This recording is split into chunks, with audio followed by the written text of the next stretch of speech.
The moment Ethan Vale's black titanium card hit the marble counter, 3 security guards froze mid-step. The hotel director's smug grin dissolved. And Olivia Brooks, broke waitress, nobody special, realized the quiet single father she'd just defended against a room full of millionaires wasn't homeless at all. He owned the damn building. Hell, he owned half of Manhattan. But that wasn't the shocking part.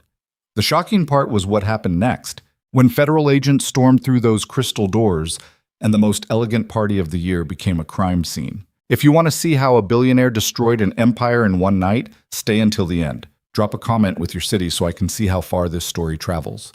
Hit that like button and let's begin. The rain started around 4 in the afternoon, turning Fifth Avenue into a blur of yellow cabs and gray umbrellas. Olivia Brooks stood under the service entrance awning of the Imperial Crescent Hotel, smoking a cigarette she'd bummed off one of the kitchen guys, watching the parade of luxury cars drop off guests who probably spent more on their shoes than she made in 6 months. She shouldn't have been smoking. She'd promised herself she'd quit after her mom got sick. But promises were expensive, and Olivia was tired in a way sleep couldn't fix. "You're on door duty in 5, Marcus called from inside, his chef's coat already stained with something red. "And put that out before Stefan sees you." Stefan, the hotel director, a man whose face looked like someone had drawn it with a ruler and forgotten to add anything human. Olivia crushed the cigarette under her sneaker. Not the regulation black heels they'd told her to wear, because those were $40 and her rent was already 2 weeks late. She'd stuffed napkins in the toes of these sneakers and hoped nobody looked down. The Imperial Crescent Hotel wasn't just a hotel. It was a statement. 15 stories of marble and gold leaf, the kind of place where Saudi princes kept permanent suites, and Manhattan's elite held charity galas that raised millions for causes they'd forget by morning. Tonight was the 30th anniversary celebration, and Olivia was one of 40 temporary workers hired to smile, pour champagne, and become invisible the moment someone important needed the space she was occupying. She'd worked worse gigs. Last month, she'd done crowd control at a tech bro's birthday party in Tribeca, where a guy tried to tip her in Bitcoin. The month before that, she'd served canapes at a wedding where the bride's mother asked if Olivia could recommend your people for cleaning services. Your people. As if poverty were an ethnicity. But this job paid $200 for the night, cash, and that meant she could cover her phone bill and maybe buy groceries that weren't ramen and canned soup. "Olivia!" Marcus again, sharper this time. "Move!" She moved. The main entrance was chaos dressed in velvet ropes and forced smiles. Guests arrived in waves, each more overdressed than the last. Women in gowns that cost more than Olivia's entire life. Men in tuxedos tailored so perfectly they looked born wearing them. Security guards checking names against lists, their earpieces crackling with codes Olivia didn't understand. And Stefan, holding court near the marble counter, his smile wide and utterly hollow. "Remember," he'd told them during the pre-shift meeting, "you are here to facilitate, not to interact. You are background, you are—" He'd paused, savoring the word. "Help." Olivia took her position near the door, hands folded, face neutral. Around her, the lobby glittered, crystal chandeliers that probably weighed more than her car, if she'd had a car. Marble floors so polished you could see your failure reflected in them. Flower arrangements taller than most children. Everything designed to remind you exactly how much you didn't belong. The guests flowed past her like she was furniture. A woman in diamonds knocked Olivia's elbow without apologizing. A man in a tux stepped on her foot and didn't notice. Someone's perfume was so strong it made her eyes water. She watched them smile and laugh and air kiss, performing wealth for each other, competing in a game where everyone pretended they'd already won. Pathetic, isn't it? Olivia turned. One of the other temporary workers, Rosa maybe? They hadn't really introduced themselves, stood beside her, adjusting her name tag. "The way they look at us," Rosa continued quietly, "like we're not real, like we're robots they rented for the evening." "Yeah, well," Olivia shrugged. "Money's money." "Money's bullshit," Rosa muttered. "But I got 3 kids and an ex who thinks child support is optional, so here I am smiling at people who wouldn't piss on me if I was on fire." Before Olivia could respond, a ripple of whispers spread through the entrance. She looked up. A man stood at the door, rain darkening his shoulders, holding the hand of a little girl who couldn't have been more than 8. He wore a dark coat, nice enough, but nothing special. Clean jeans, boots that had seen actual use. His hair was slightly too long, curling at his collar, and he had the kind of face that didn't demand attention, but somehow kept it once you looked. The little girl wore a blue dress and sneakers with cartoon characters on them. Her hair was pulled into a slightly crooked ponytail, and she gripped her father's hand like the world outside was made of deep water. They looked lost. No, not lost. Wrong. They looked wrong in this space, among these people, like someone had photoshopped them into a magazine spread where they didn't belong. "Oh, Jesus," Rosa breathed. "Stefan's gonna lose his mind." She was right. Stefan's smile had vanished. He moved across the lobby like a shark that had smelled blood, 2 security guards falling into step behind him. Olivia felt something tighten in her chest. "Excuse me." Stefan's voice cut through the ambient noise, loud enough that nearby guests turned to look. "Excuse me, sir. I'm afraid there's been some confusion." The man, Ethan, though Olivia didn't know his name yet, looked at Stefan with an expression that wasn't quite a smile. "No confusion. I'm here for the gala." "I see." Stefan's tone dripped condescension. "And do you have an invitation?" "No." The word hung in the air. Around them, guests had stopped pretending not to stare. This was better than entertainment. This was a story they'd tell at brunch tomorrow.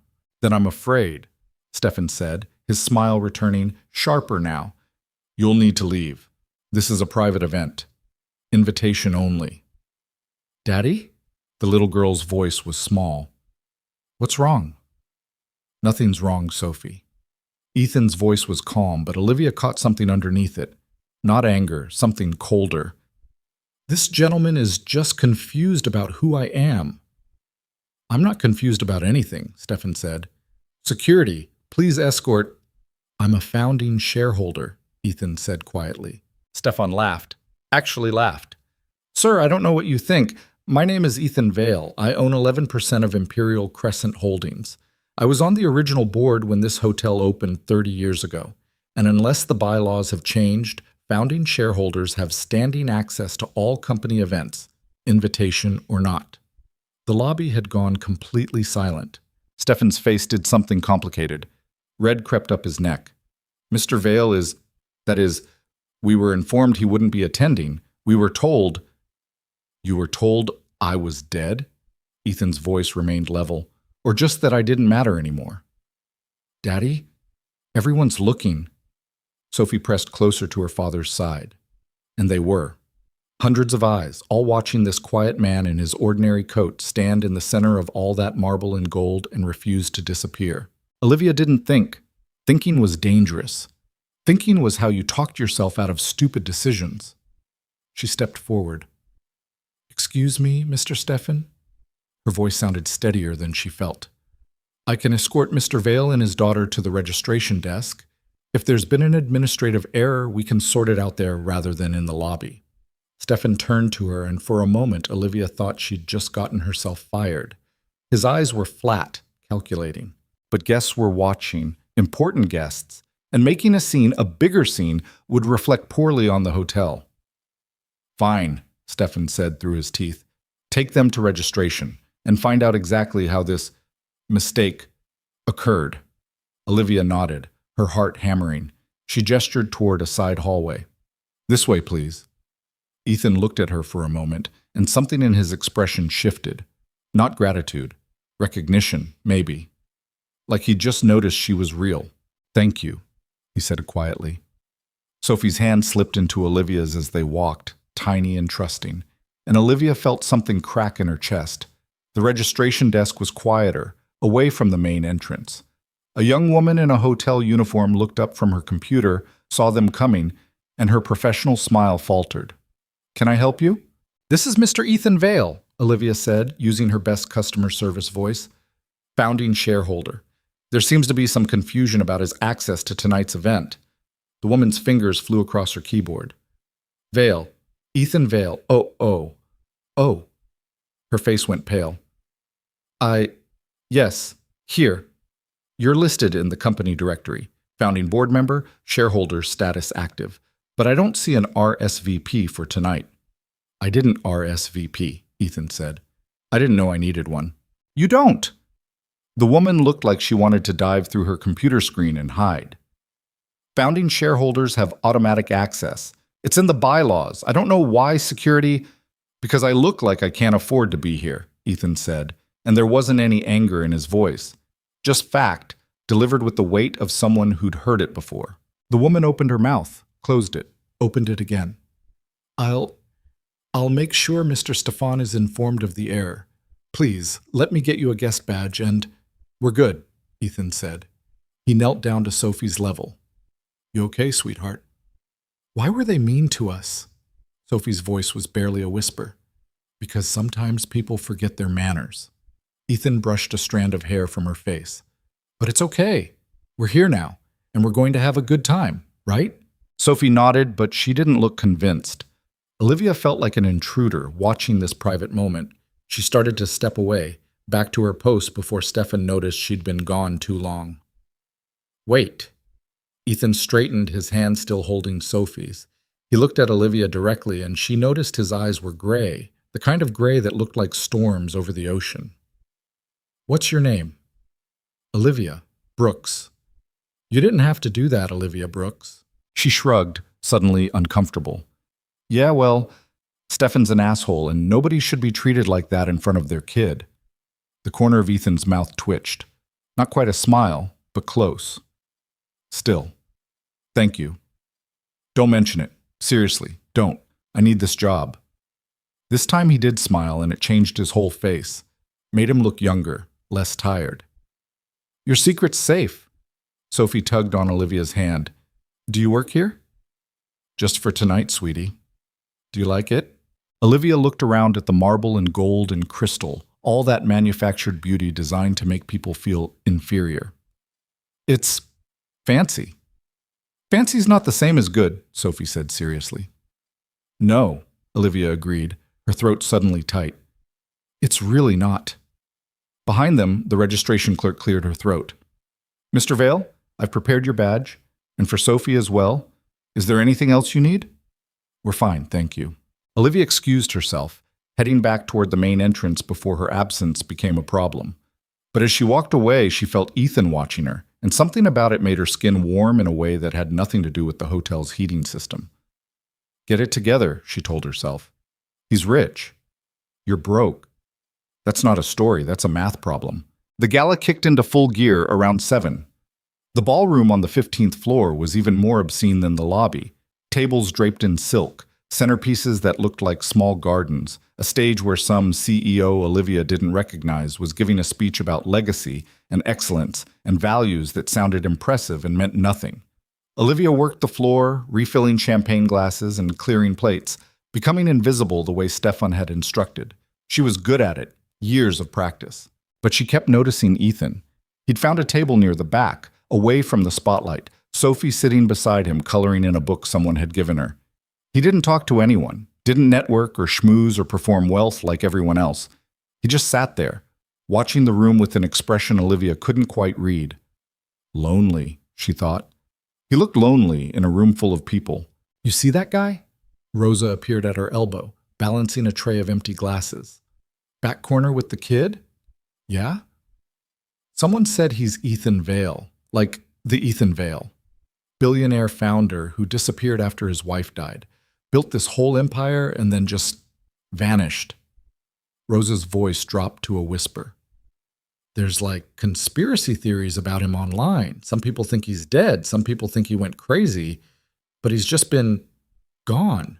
Olivia looked at Ethan again, seeing him differently now. Not just a quiet man in an ordinary coat, but someone who'd walked away from all of this. Someone who'd chosen to disappear. Why'd he come back? She asked. Rosa shrugged. Maybe he got tired of being nobody. Rich people always come back eventually. Money's like gravity. You can't escape it forever. But watching Ethan, Olivia wasn't sure that was true. He didn't look like someone who wanted to be here. He looked like someone who had to be here, and that was different. The speeches droned on, some board member talking about expansion plans, some celebrity. Olivia vaguely recognized thanking everyone for their generous donations to whatever cause this was supposed to benefit. The applause was polite and rhythmic, like a heartbeat that didn't quite believe in itself. Around 9, things shifted.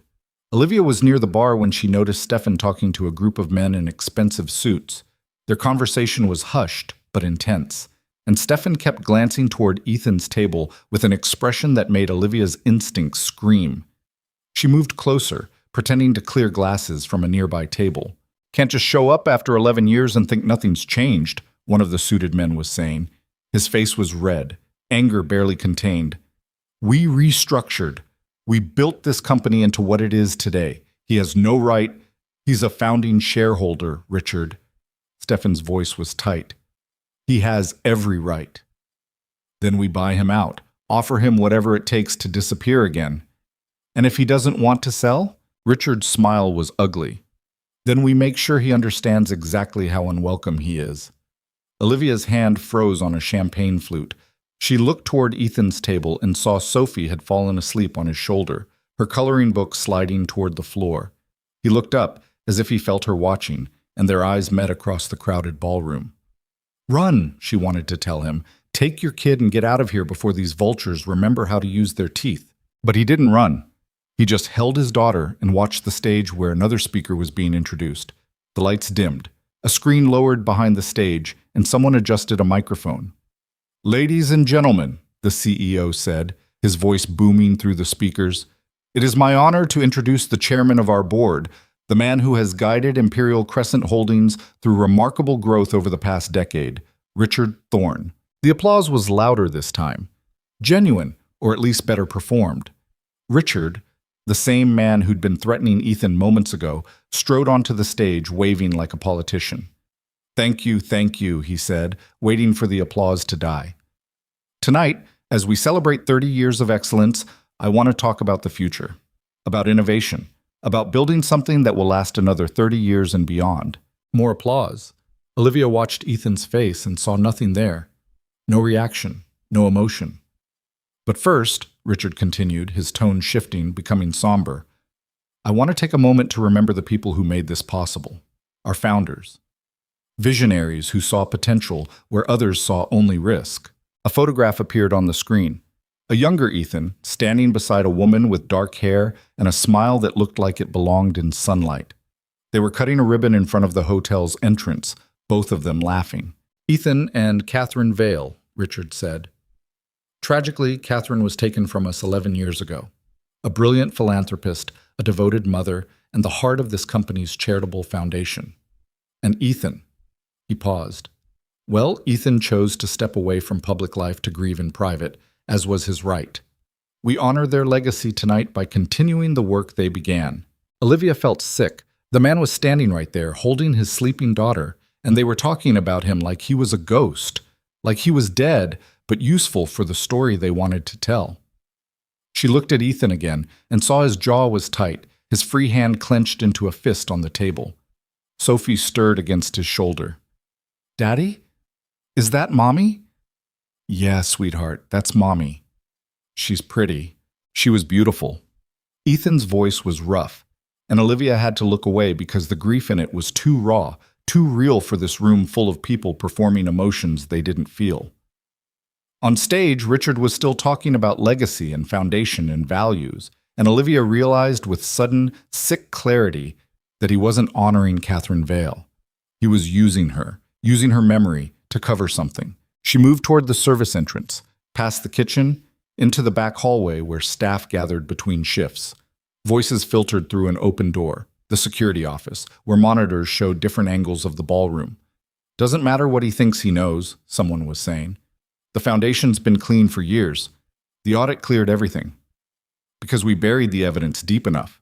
Another voice, older. "But if Vale starts digging, he won't. He's been out of the game too long. Doesn't even know what to look for anymore." Olivia's phone vibrated in her pocket. She pulled it out, saw a text from her landlord about the late rent, and felt the weight of her own problems crash back into focus. This wasn't her business. These people, Ethan, Richard, all of them, they existed in a world so far removed from hers that she might as well be watching it on TV. She needed to keep her head down, collect her $200, and get out before she did something stupid like caring about problems that weren't hers. But then she thought about Sophie. asleep on her father's shoulder, trusting him to keep her safe. She thought about Ethan's calm voice saying, "Sometimes people forget their manners." She thought about how he'd thanked her for something as small as basic human decency, like it was a gift instead of the bare minimum everyone deserved. Fuck. Olivia walked back into the ballroom, winding through tables toward the back corner where Ethan sat. A few guests glanced at her, help approaching where it wasn't needed, but she ignored them. "Mr. Vale?" She kept her voice low. He looked up, careful not to disturb Sophie. "Olivia, I need to talk to you. Not here. Somewhere private." His eyes sharpened. "What's wrong?" "Everything," she said. "I think everything's wrong, and you need to know before this goes any further." For a long moment, he just looked at her, weighing something she couldn't see. Then he nodded. "There's a private lounge on the 12th floor," he said quietly. "Give me 10 minutes." Olivia nodded and disappeared back into the crowd, her heart pounding so hard she could feel it in her teeth. She'd just chosen a side in a fight she didn't understand, between people who could crush her without noticing. But Sophie had held her hand like Olivia was someone worth trusting, and Ethan had looked at her like she was real. Sometimes that was enough. The 12th floor lounge was empty, decorated in the same aggressive luxury as the rest of the hotel. Olivia paced, trying to organize her thoughts into something coherent. When Ethan arrived, Sophie was awake, rubbing her eyes. "Olivia!" The little girl's face lit up. "Hey, sweetie, good nap?" "Uh-huh." The music was boring. "Yeah, well, grown-up parties usually are." Olivia looked at Ethan. "Is it okay if she's here? I don't know how much of this—" "She can hear whatever you need to say." Ethan guided Sophie to a couch, then turned to face Olivia fully. "Talk to me." So she did. She told him about the conversation she'd overheard, about Stefan and Richard discussing buying him out or making him unwelcome. She told him about the security office, the references to buried evidence and clean audits. "They're using your wife's foundation," she finished. "I don't know details, but something's wrong there, something they don't want you to find." Ethan was very still, too still, the kind of still that preceded earthquakes. "How much of this did you actually hear?" His voice was calm, but there was steel underneath. "Be specific." Olivia repeated the conversations as best she could remember, watching his face. No emotion showed, but she saw his breathing change, saw something sharp and cold slide behind his eyes. "Why are you telling me this?" he asked. "Because," she hesitated, "because they shouldn't get away with it, whatever it is. And because you seem like someone who actually gives a damn, which makes you pretty fucking rare in a place like this." Sophie giggled. "You said a bad word." "Sorry, sweetie. It's okay. Daddy says bad words when he thinks I'm not listening." "Sophie," Ethan said, but there was warmth in it. He turned back to Olivia. "You could lose your job for this." "Yeah, well," she shrugged, trying to look braver than she felt. "I'm pretty good at losing jobs.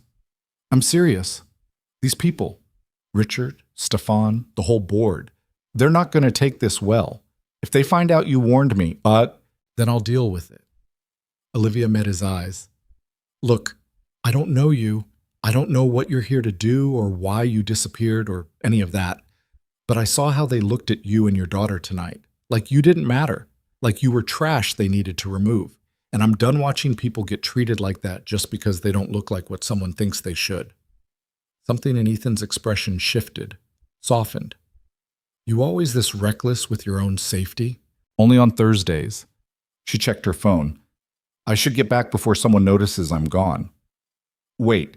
He pulled out his wallet, extracted a business card. "If anything happens, if Stefan fires you, if anyone threatens you, anything, call this number. I'll make sure you're taken care of." Olivia looked at the card. Heavy stock, simple printing, just a phone number, no name. "I don't need your money," she said. "I know, but take it anyway." She pocketed the card, feeling like she'd just signed some contract she hadn't read. "What are you going to do?" Ethan's smile was slow and absolutely terrifying. "I'm going to remember why I built this company in the first place. And then I'm going to remind everyone else." Sophie tugged on his sleeve. "Daddy? Are we going home soon?" "Soon, sweetheart. I just need to take care of something first." Olivia left them there, returning to the ballroom where the gala was reaching its crescendo. More speeches, more champagne, more wealth performing for itself in an endless loop of manufactured significance. But now, watching Richard Thorne glad hand guests and pose for photographs, Olivia saw something different. Not power. Fear, dressed up as confidence. The desperate smile of someone trying to hold on to something that was already slipping through their fingers. She wondered what Ethan had seen that made him leave all this behind. And she wondered what he'd seen tonight that made him decide to come back. Around 11, as guests began trickling toward the exits, Olivia cleared glasses from the head table and overheard fragments of conversation that made her blood run cold. Need to handle this tonight, before he has time to. Reputation is everything, and if he starts asking questions. She looked toward the back of the room where Ethan had been sitting, but his table was empty now. Gone, she thought. Smart. Get out before these people remember their knives are sharp. But then she saw him, standing near the stage talking to Richard Thorne. Sophie sat in a chair nearby, swinging her legs, completely unaware that her father had just walked into the shark tank and let the door close behind him. Olivia couldn't hear what they were saying, but she could read body language. Richard's forced smile, Ethan's calm stillness, the way other board members were slowly gravitating toward them, circling like predators who just noticed fresh meat. This was bad. This was very bad. She moved closer, abandoning her tray of glasses, not caring who saw her or what Stefan would say. She had to. The lights went out.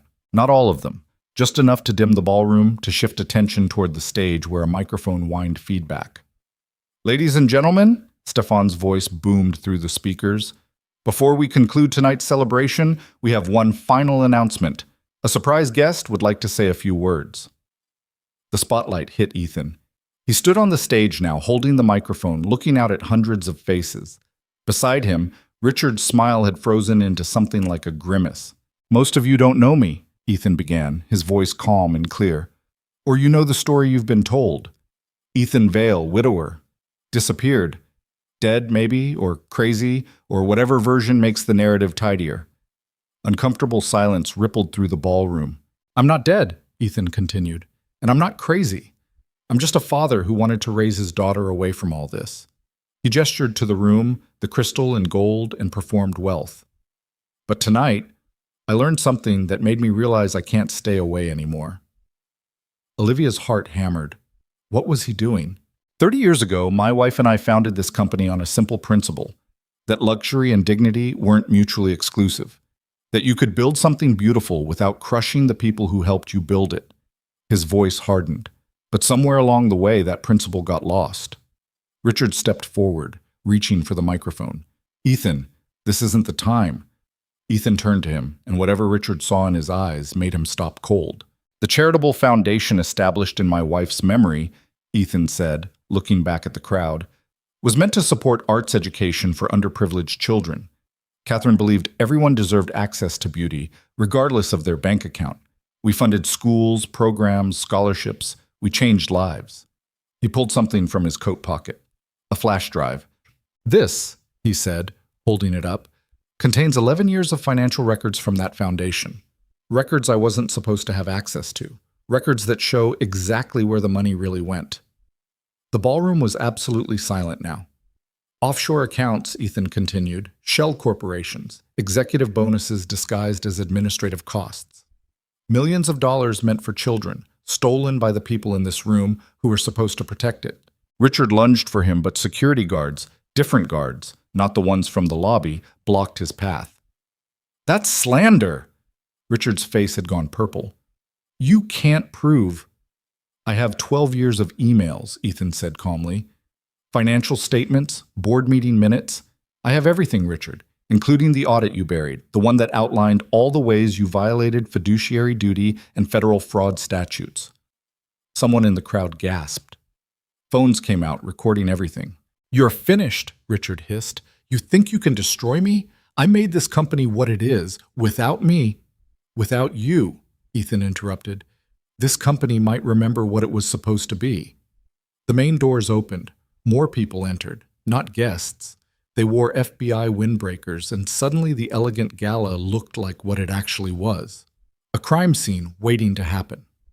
Olivia stood frozen, watching everything she'd set in motion unfold like a car crash in slow motion. Sophie had started crying.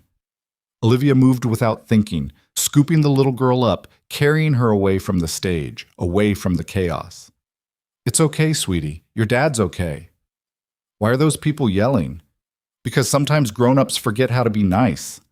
Olivia pressed Sophie's face against her shoulder, blocking her view of Richard being led away in handcuffs. "But your dad's trying to fix it. Is he in trouble?" "No, baby. He's the opposite of in trouble." They ended up in a quiet corner while federal agents swarmed the ballroom. Olivia watched Ethan answer questions, his voice steady, his hands loose at his sides. He looked tired, relieved, like someone who'd been holding his breath for 11 years and could finally exhale. When he found them an hour later, Sophie was asleep again, her face tear-stained. "I'm sorry," Ethan said quietly. "I didn't mean for it to happen like that. I was going to wait, investigate more quietly, but they forced your hand," Olivia finished. "Yeah, I got that part." He took Sophie from her arms, gentle and practiced. "Thank you for warning me, for taking care of her, for—" He stopped, looking at Olivia like he was seeing her for the first time. "For treating us like we mattered. You do matter. Not to most people in that room." "Well," Olivia said, suddenly exhausted, "most people in that room are assholes, so maybe their opinion isn't worth much." Ethan laughed, and it was a real laugh, the kind that came from somewhere genuine. "Are you always this blunt?" "Yeah, it's one of my more charming qualities." She checked her phone. 2 a.m. Her shift had ended hours ago, and she still didn't know if she was getting paid. "I should go." "Olivia." He shifted Sophie in his arms. "I meant what I said.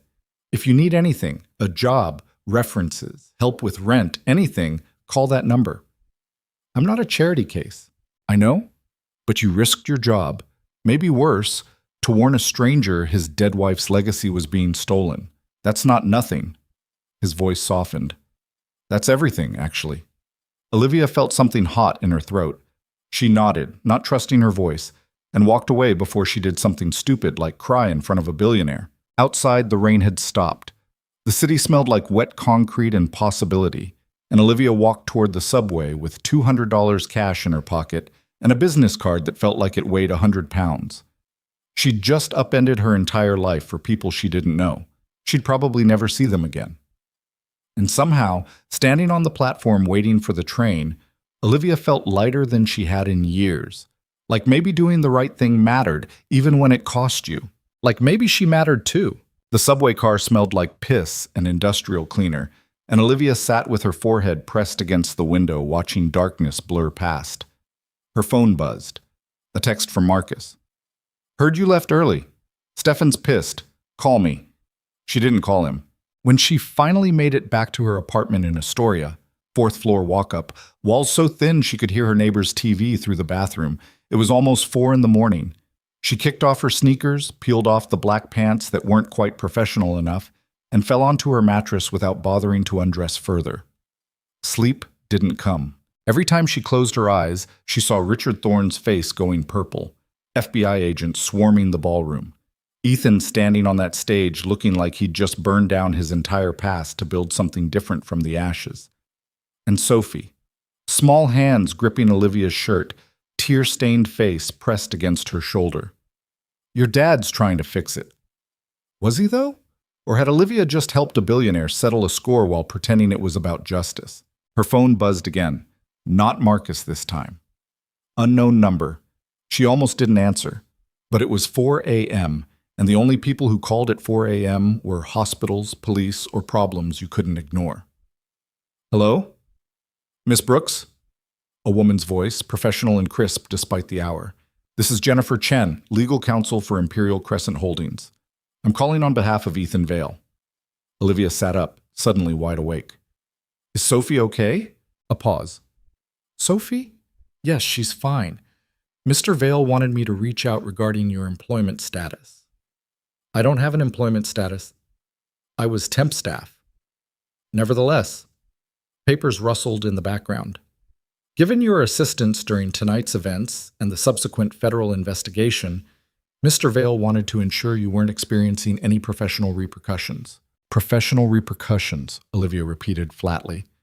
Lady, I make $12 an hour when I can get hours. There's no profession here to repercuss. Another pause, longer this time. I see. Well, Mr. Vale has instructed me to offer you a position within the Imperial Crescent organization. Full-time, salaried, with benefits. If you're interested, we can discuss details at your convenience. Olivia laughed. Actually laughed, the sound harsh and ugly in her quiet apartment. Yeah, no, tell Mr. Vale thanks, but I don't need a pity job. Miss Brooks? I'm serious. I helped because it was the right thing to do, not because I wanted a reward. So you can tell your billionaire boss that I'm good. She hung up before the lawyer could respond, then immediately regretted it, because what kind of idiot turned down a salaried job with benefits when their rent was 2 weeks late? The kind who'd spent her whole life watching rich people throw money at problems instead of actually fixing them? That's who. Her phone buzzed again, the same number. She rejected the call. It buzzed a third time, and Olivia answered with, I said no. Olivia? Not the lawyer. Ethan's voice, rough with exhaustion. Sorry, I told Jennifer to call, but I should have done it myself. It's 4 a.m. I know, Sophie can't sleep. She keeps asking about you. Something in Olivia's chest squeezed tight. Is she okay?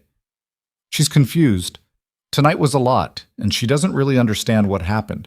She just knows people were angry and her dad made them angrier, and now she thinks... He trailed off. She thinks you're mad at her too. What? Why would I be mad at her? Because kids don't have adult logic. They just know when something's wrong. He exhaled slowly. Look, I'm not calling to pressure you about the job. Jennifer said you turned it down, and that's your right. But Sophie wants to talk to you, just for a minute. Would that be okay? Olivia closed her eyes. Yeah, put her on. Rustling sounds. Then Sophie's small voice, thick with tears. Olivia? Hey, sweetie. Are you mad at us? No, baby. I'm not mad at anyone. Daddy says he made some people go away because they were doing bad things. But they were nice to me before.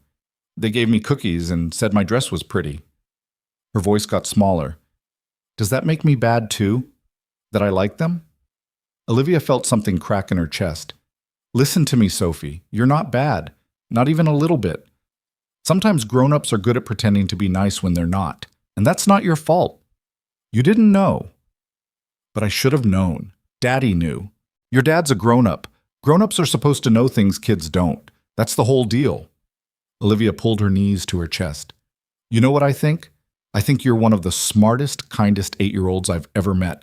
And the fact that you saw good in people who didn't deserve it, that's not a weakness. That's just you being you. Silence on the other end. Then quietly, will I see you again? Olivia looked around her apartment. Peeling paint, water stain on the ceiling, furniture from thrift stores and curbs, a life built from minimum wage and stubborn refusal to give up. I don't know, sweetie. Okay, Sophie sniffled. Daddy wants to talk to you again. More rustling, then Ethan's voice, softer now. Thank you. She's a good kid. Yeah, she is. A pause. The job offer's real, Olivia. Not pity, not payment. I need people around me I can trust, and after tonight, that's a pretty short list. You don't know me. I know you risked your job to warn a stranger. I know you carried my daughter out of a federal investigation and made her feel safe. I know you told my lawyer to fuck off because you don't want charity.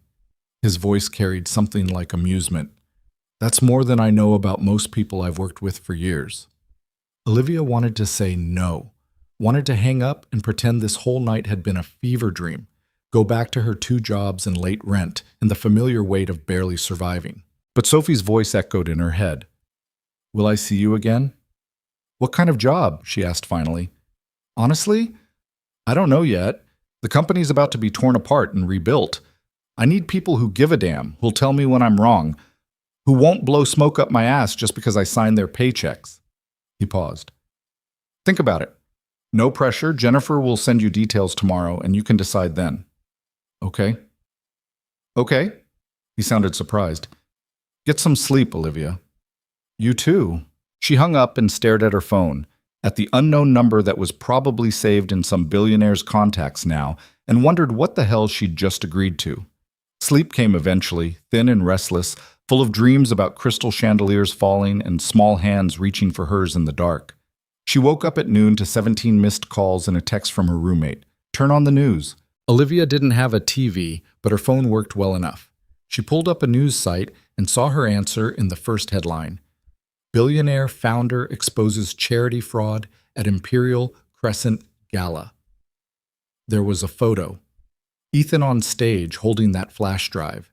Richard Thorne's face twisted with rage. And in the corner, barely visible, Olivia carrying Sophie away from the chaos. Her phone rang. Marcus, please tell me, he said without preamble, that you weren't involved in whatever the fuck happened last night. I can't tell you that. Jesus Christ, Liv. Stefan's telling everyone you helped Vale orchestrate the whole thing. He's saying you were planted, that you fed Vale information, that you're probably getting sued for corporate espionage. Olivia's stomach dropped.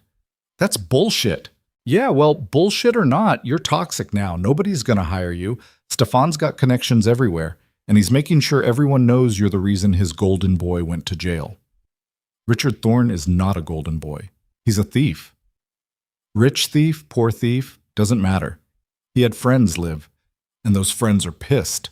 Marcus's voice softened. I'm not saying you did the wrong thing. I'm saying you need to be careful. These people don't play fair. After he hung up, Olivia sat on her mattress and tried to process the fact that she'd just become unemployable in the only industry she knew how to navigate. Her phone buzzed. Email from Jennifer Chen with an attachment labeled Employment Offer, Confidential. Olivia opened it. The salary made her eyes water. Benefits that included health care, actual health care, not the catastrophic only garbage that cost half her paycheck. Retirement matching, paid time off. It looked like a typo. Nobody paid people like her this much for anything legal. She called the number Jennifer had emailed from. Miss Brooks? The lawyer sounded unsurprised. I assume you saw the news? Yeah, your boss really knows how to make an entrance. Mr. Vale is many things, but subtle isn't one of them. Paper shuffled. Have you had a chance to review the offer? I have questions. I expected you would. This salary, it's a mistake, right? It's market rate for the position. What position? The email just says Special Projects Coordinator. That's not a real job. Jennifer was quiet for a moment. Miss Brooks, do you know what Mr. Vale has been doing for the past 11 years? Hiding, raising his daughter, working construction, living in a one-bedroom apartment in Queens and shopping at discount grocery stores. Her voice took on an edge. He didn't touch his trust fund, didn't use his connections. He chose to live like someone who had to count pennies because he wanted Sophie to understand what most people's lives actually look like. Olivia didn't know what to say to that. The board, Jennifer continued, has been running Imperial Crescent like their personal piggy bank for years. Inflated salaries, questionable contracts, expense accounts that would make hedge fund managers blush. And the foundation Catherine Vale created, they gutted it, stole from children to pad their retirement accounts. So Ethan wants to fix it. Ethan wants to burn it down and build something better, but he can't do that surrounded by people who've spent a decade learning how to hide bodies. Jennifer's voice softened. He needs people who remember what it's like to struggle, people who won't forget why this matters. And he thinks that's me? He knows that's you. You proved it last night. Olivia looked around her apartment again, at the life she'd built from nothing and kept building despite everything trying to knock it down. When do I start? The Imperial Crescent corporate offices occupied 3 floors of a midtown building Olivia had walked past 100 times without noticing. She'd always assumed buildings like this were for people who mattered, and she'd trained herself not to look too closely at places she didn't belong. Now she stood in the lobby at 7 a.m., wearing a blazer she'd bought at Goodwill and pants that almost fit, feeling like a kid playing dress-up in her mother's clothes. Miss Brooks? A young man approached, tablet in hand, smile professional and empty. I'm Derek, Mr. Vale's executive assistant. Welcome to Imperial Crescent. Thanks. Olivia followed him to the elevator, watching floor numbers climb. So, what exactly am I supposed to be doing? Mr. Vale will explain. He's been in meetings since 5, but he blocked time for you at 7:30. The executive floor was quieter than Olivia expected. Thick carpet that swallowed sound.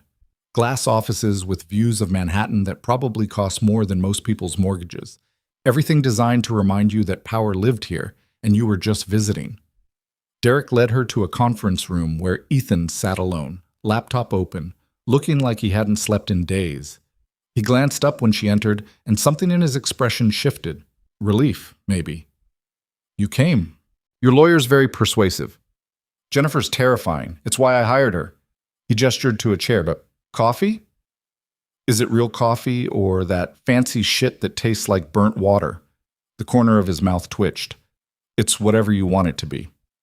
Olivia poured herself a cup from the carafe on the sideboard, added sugar until it was almost syrup, and sat down across from him. So, Special Projects Coordinator. What does that actually mean? Ethan closed his laptop. It means I need someone who can move through this company without triggering alarms, someone the board doesn't see as a threat. Because I'm nobody. Because you're not part of the system they built. You don't owe anyone favors. You're not protecting anyone's reputation or trying to climb any ladder. He leaned back.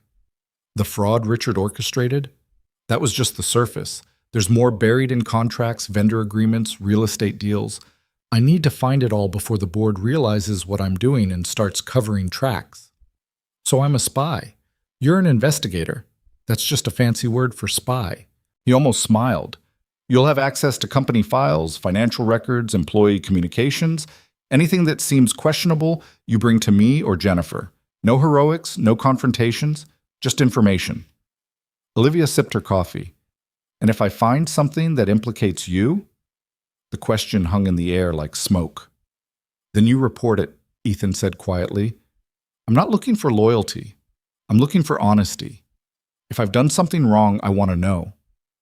You really mean that? I really do. He rubbed his eyes.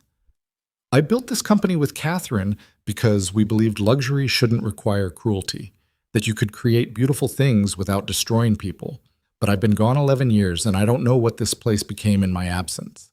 I need to see it clearly, even if what I see makes me complicit. Olivia studied him, the exhaustion written in every line of his face, the grief he carried like a second skin. This wasn't a man trying to reclaim power. This was someone trying to fix something broken because walking away hadn't made it stop hurting. Okay, she said. Where do I start? Derek appeared in the doorway, apologetic. Mr. Vale, the board meeting starts in 10 minutes. Ethan's jaw tightened. Right, the board. He looked at Olivia.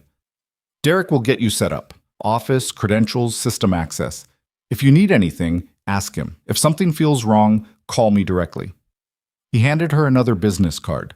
This one had his name printed on it, along with 3 phone numbers. Cell, office, and emergency, he said, tapping each number. The emergency line goes straight to Jennifer if I don't answer. When would you not answer? His expression went dark. If the board decides I'm more trouble than I'm worth. He left before Olivia could ask what that meant. Derek led her to an office 2 floors down. Small, windowless, the kind of space usually reserved for interns or people being quietly pushed out.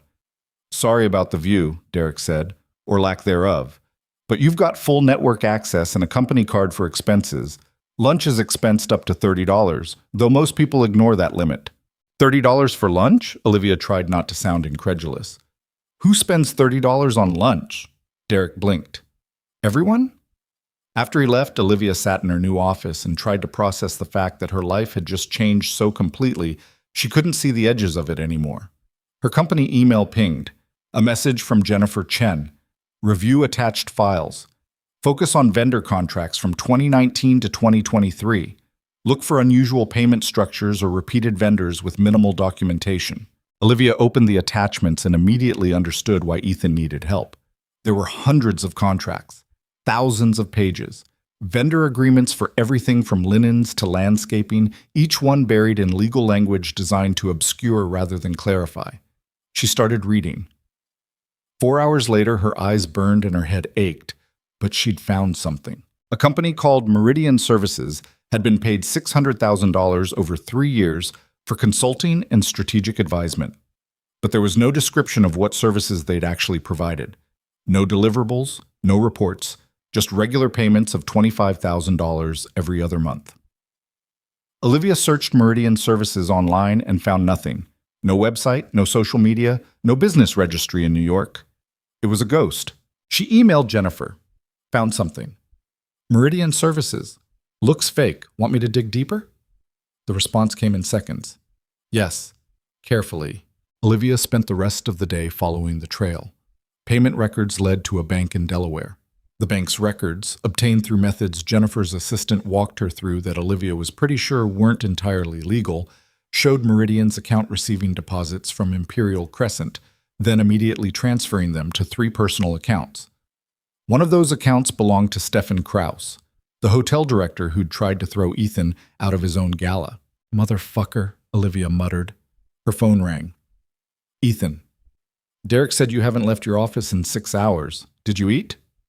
Olivia looked at her desk. Coffee cups, notepad covered in scribbles. No food. Not yet. Come upstairs. I ordered enough Thai food to feed 12 people, and it's just me and Sophie. Sophie's there? Didn't have childcare today, so she's doing homework in my office. She's been asking about you. Olivia's resolve to maintain professional boundaries crumbled. Give me 5 minutes. Ethan's office was nothing like Olivia expected. No mahogany desk or leather chairs.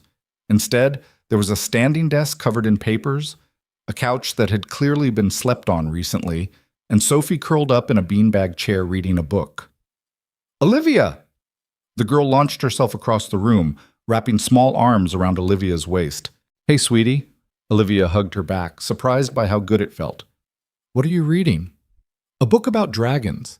They're really smart, but everyone thinks they're mean just because they're big and have fire. Sophie looked up. That's kind of like Daddy. People think he's mean because he's rich and said those men did bad things, but he's not mean. He's just trying to help. Ethan coughed. Sophie, why don't you wash your hands for dinner? After she left, he looked at Olivia with something like embarrassment. She's very direct. She's smart. Olivia accepted the takeout container he handed her. And she's not wrong. They ate sitting on the floor because Sophie insisted it was more fun that way, and Olivia found herself laughing at the girl's stories about her teacher who wore too much perfume and the boy in her class who insisted dragons were real because he saw one on YouTube. It felt normal. Too normal. Like this could be her life instead of a temporary glitch in the Matrix. So, Ethan said when Sophie got distracted by her book again. Did you find anything? Olivia told him about Meridian Services, about Stefan's name on one of the accounts. His expression didn't change, but something went cold behind his eyes. Stefan's been with the company since the beginning. Catherine trusted him. Yeah, well, Catherine's not here anymore, and Stefan's been stealing from her memory. Sophie looked up. Who's stealing? Nobody, sweetie, Ethan said quickly. Adult stuff. Not important. But Sophie's face had gone serious. Is someone being bad again? Olivia watched Ethan struggle with how much truth to give an 8-year-old, and something in her chest ached. Yeah, he said finally. Someone's being bad, but we're going to fix it. Like you fixed the other bad people? Exactly like that. Sophie nodded, satisfied, and returned to her dragons. Ethan looked at Olivia. I'm going to fire him. When? Tomorrow, publicly. His voice was flat. I want everyone to see what happens when you steal from this company. Ethan, Olivia hesitated. Maybe don't make every termination a spectacle. Eventually people are just going to be scared of you instead of respecting you. He was quiet for a long moment. You think I'm going too far? I think you're angry and hurt, and you have every right to be. But burning the whole company down won't bring Catherine back. Sophie's head snapped up. Don't talk about Mommy. The temperature in the room dropped 10 degrees. Sophie, Ethan started, but the girl was already standing, tears streaming down her face. You don't know her. You don't get to say her name. Sophie's voice shook. Everybody talks about her like she's just a story, like she was just nice and pretty and did good things. But she was my mom, mine, and she's gone, and nobody cares except me and Daddy. Olivia's throat closed. You're right. I'm sorry. Sophie, Olivia didn't mean. Ethan reached for his daughter, but she jerked away. I want to go home. We will. Just let me. Now, Daddy, please. The drive back to Queens was silent except for Sophie's occasional sniffles from the back seat.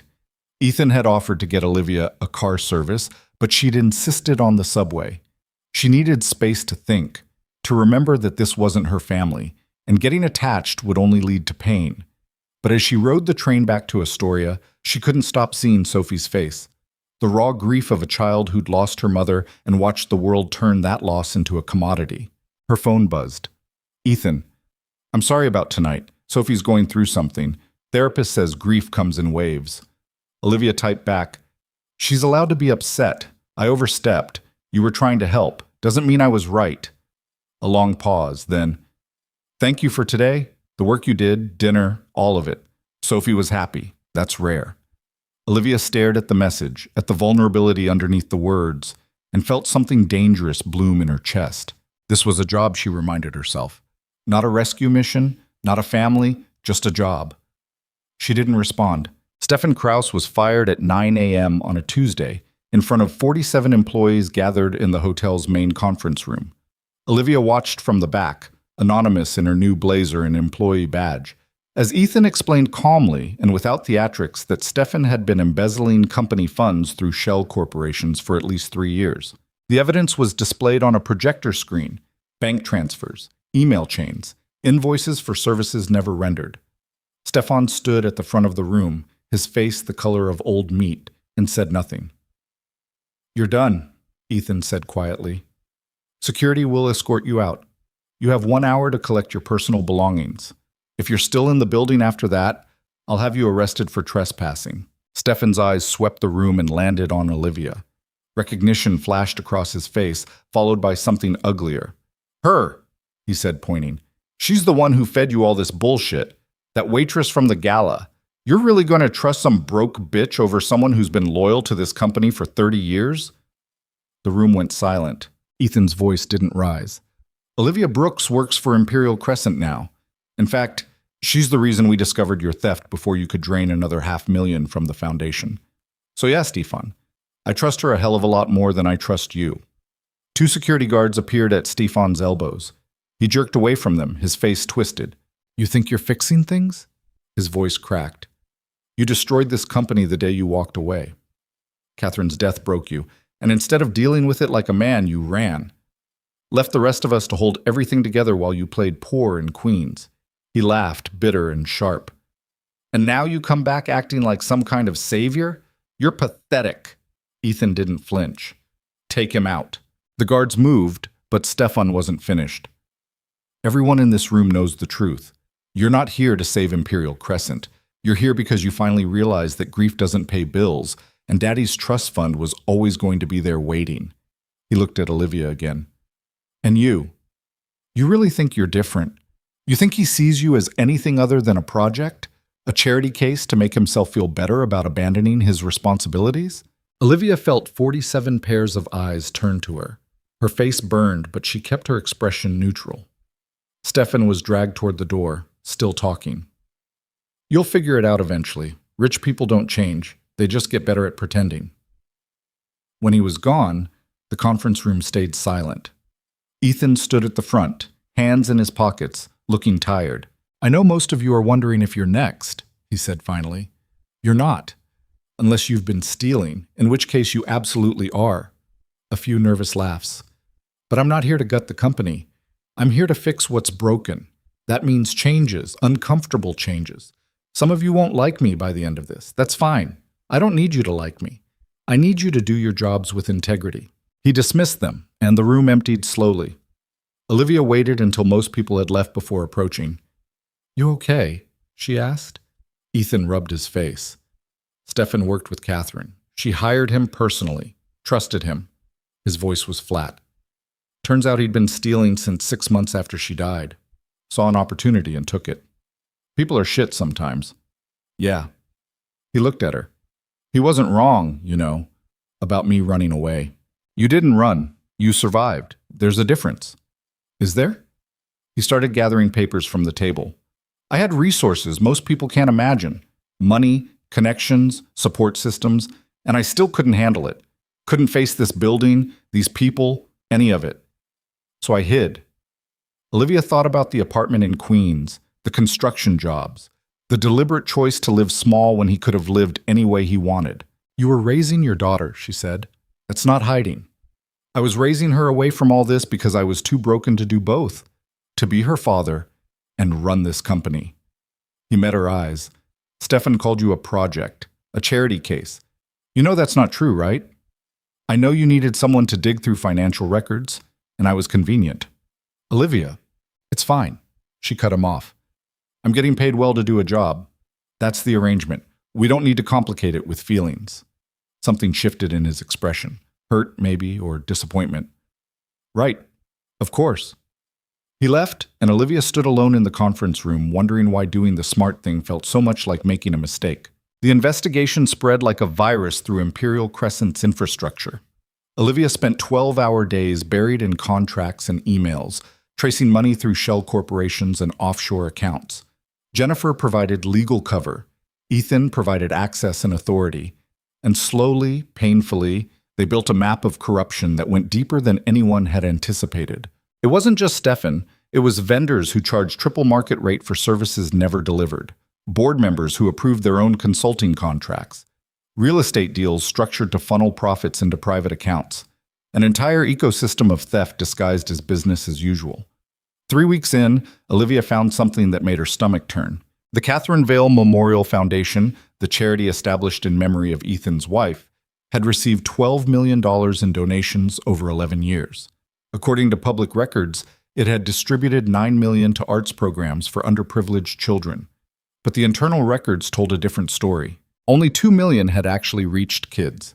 The rest had been absorbed by administrative costs, which turned out to be code for executive bonuses, luxury travel, and conference expenses at resorts in the Bahamas. Olivia called Jennifer first, then Ethan. How bad? He asked without preamble. $10 million bad. Maybe more. They used your wife's name to fund their lifestyle. Silence on the other end, long enough that Olivia checked to make sure the call hadn't dropped. Ethan, I'm here. His voice sounded like it was coming from somewhere far away. Send everything to Jennifer. We'll need to notify the Attorney General's office. There's more. The foundation's current director is a woman named Patricia Cho. She approved most of the fraudulent expenses. Olivia hesitated. She was Catherine's best friend. They went to college together. Another long silence. Ethan, I said send it to Jennifer. He hung up. Olivia sat in her windowless office and felt the weight of what she'd just done. This wasn't just exposing corruption anymore. This was dismantling the last pieces of Ethan's old life, the people Catherine had trusted, the structures she'd built. Her phone buzzed, a text from a number she didn't recognize. You should be careful. People who ask too many questions tend to have accidents. Olivia's blood went cold. She forwarded the message to Jennifer and Ethan, then called building security. This is Olivia Brooks, Special Projects. I just received a threatening text message. Can someone review security footage for the executive floor today? The security guard sounded bored. We'll look into it. How long will that take? Couple days, maybe. We're short-staffed. She hung up and tried to convince herself it was just someone trying to scare her. An empty threat. Nothing real. But Stefan's words echoed in her head. You'll figure it out eventually. That night, Olivia took the subway home, hyper-aware of everyone around her. The man reading a newspaper, the woman with headphones, the teenager slumped in the corner. Any of them could be watching. Any of them could be a problem. She was being paranoid. She knew she was being paranoid. But knowing didn't make the fear less real. Her apartment felt different when she unlocked the door. Nothing obvious. Nothing she could point to. Just a feeling, like the air had been disturbed. Olivia checked every room, every closet, every window. Everything was exactly as she'd left it, but the feeling persisted. She texted Ethan. Got a weird message. Might be nothing. His response was immediate. What kind of message? Threatening, vague. Probably just someone trying to scare me. Forward it to me. Now. She did. Waited. 5 minutes passed, then 10. Her phone rang. Pack a bag, Ethan said. You're staying somewhere else tonight. That's not necessary. Someone threatened you because of work you did for me. That makes it my responsibility. Derek's already arranged a hotel room, company expense. Ethan, I'm not running away because of some asshole with my phone number. It's not running away, it's being smart. His voice softened. Please, Olivia, let me do this one thing. She looked around her apartment, the water stain, the peeling paint, the locks that probably wouldn't stop anyone determined to get in. Fine. One night. The hotel was nice, but not obscene.